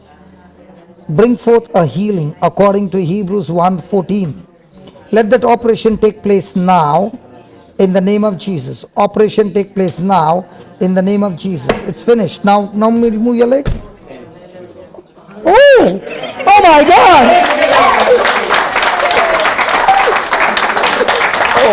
God bless. What happened? Oh my God! So excited. Sorry? I'm so excited now. You are so excited now. So from now on, will you say, Jesus, I'm willing to bear it? No. God has given his angels. And I said, angels, go forth and bring that healing in a nail. You know, when the angels operate, they operate so quickly, you don't even know. They just got a new spare parts. Sorry? What are you telling her? I'm a different woman altogether. Hold on, let me hear. What? I'm a different mum altogether now, I'm telling her. I didn't. Praise you, Jesus. I'm a different mama. Yeah. Yeah. The light has come through. Come on. Come on, mama. Come on. Give us some music. Come on, give us some music. Come on, let's dance. Come on, give us some music.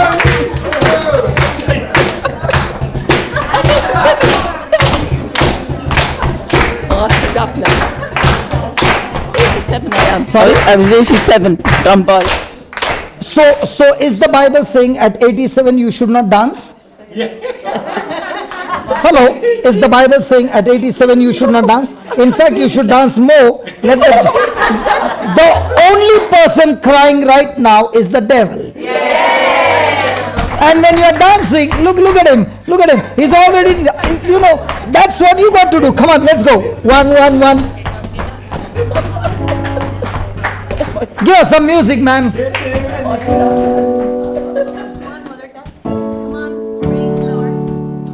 Come on, dance for Jesus. I do whatever you want me to do. Yeah, we will just do a little move. Yeah. All right. When was the last time you danced? I never danced in my life. You never danced? Come on, lay your hands here. Come on. Put it on Andrea because I have all on my shoulders and all painful. Your shoulders are painful? Yeah. Even now?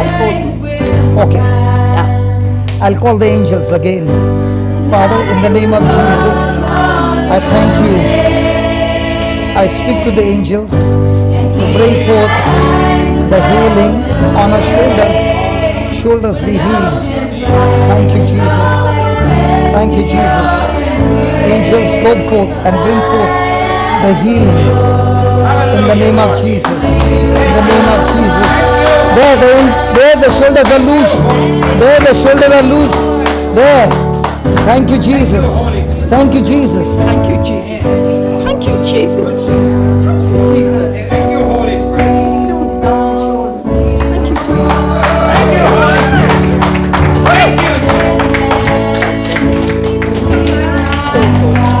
Are you happy?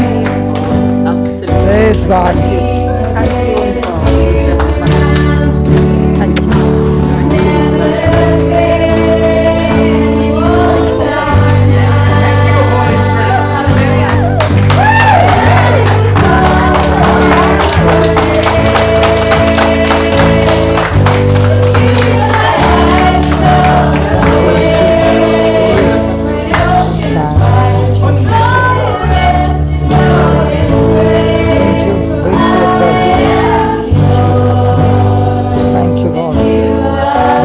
Gone.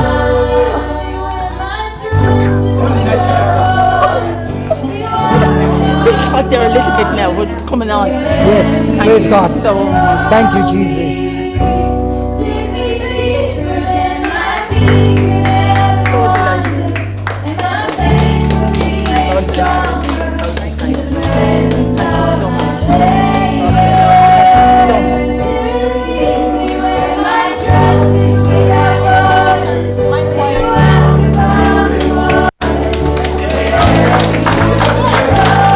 You are healed.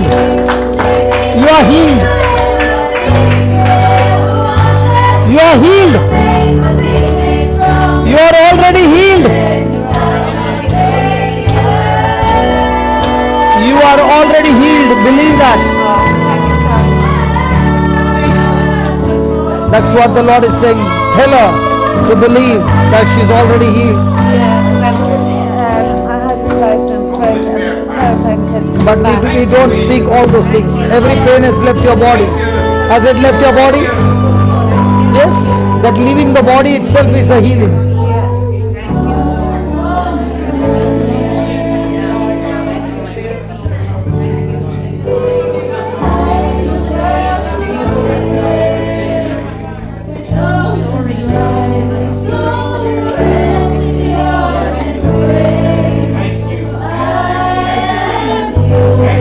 can do the closing prayer. You can do the closing prayer. We close the prayer. Finished. Oh, finish, yeah. Yeah. I think can tell the people. ask the Lord, thank the Lord that you were blessed tonight. You got received tonight through the praise and worship. Normally you're given, and I said, I just thank the Lord that they could see you moving, and the anointing that's, well, I know on it is the anointing on him, you know. Praise God. Yeah. Praise God. Praise God.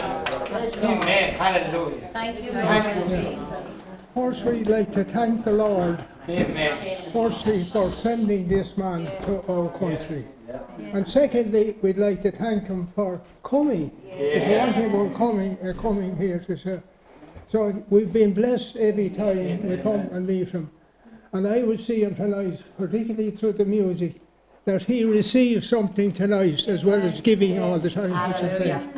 So we just ask the Lord to bless his, we know he blessed his coming here. Today is my anniversary. You got to pray for And the Lord, my household. and the Lord says, you know, there's a house in every town and every village, in this country is open to you.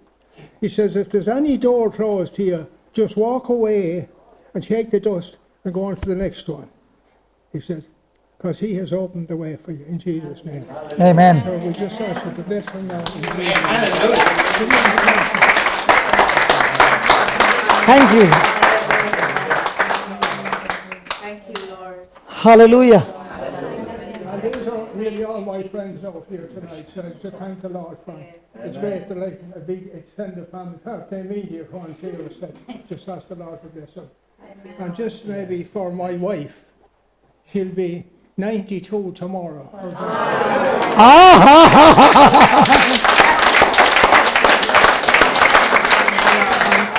And we're married for 62 years.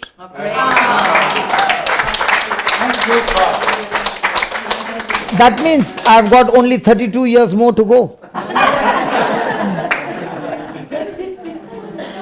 I believe it by faith. 32 years more to go for me to reach 62, and I will remember that I received the blessing of long anointed married life, nothing broken, nothing missing in my marriage through you, man of God, in Jesus' name. And in the name of Jesus, every marriage blessed tonight, every marriage restored in Jesus' name, every marriage repaired in Jesus' name. Hallelujah. Thank you, Father, in Jesus' name.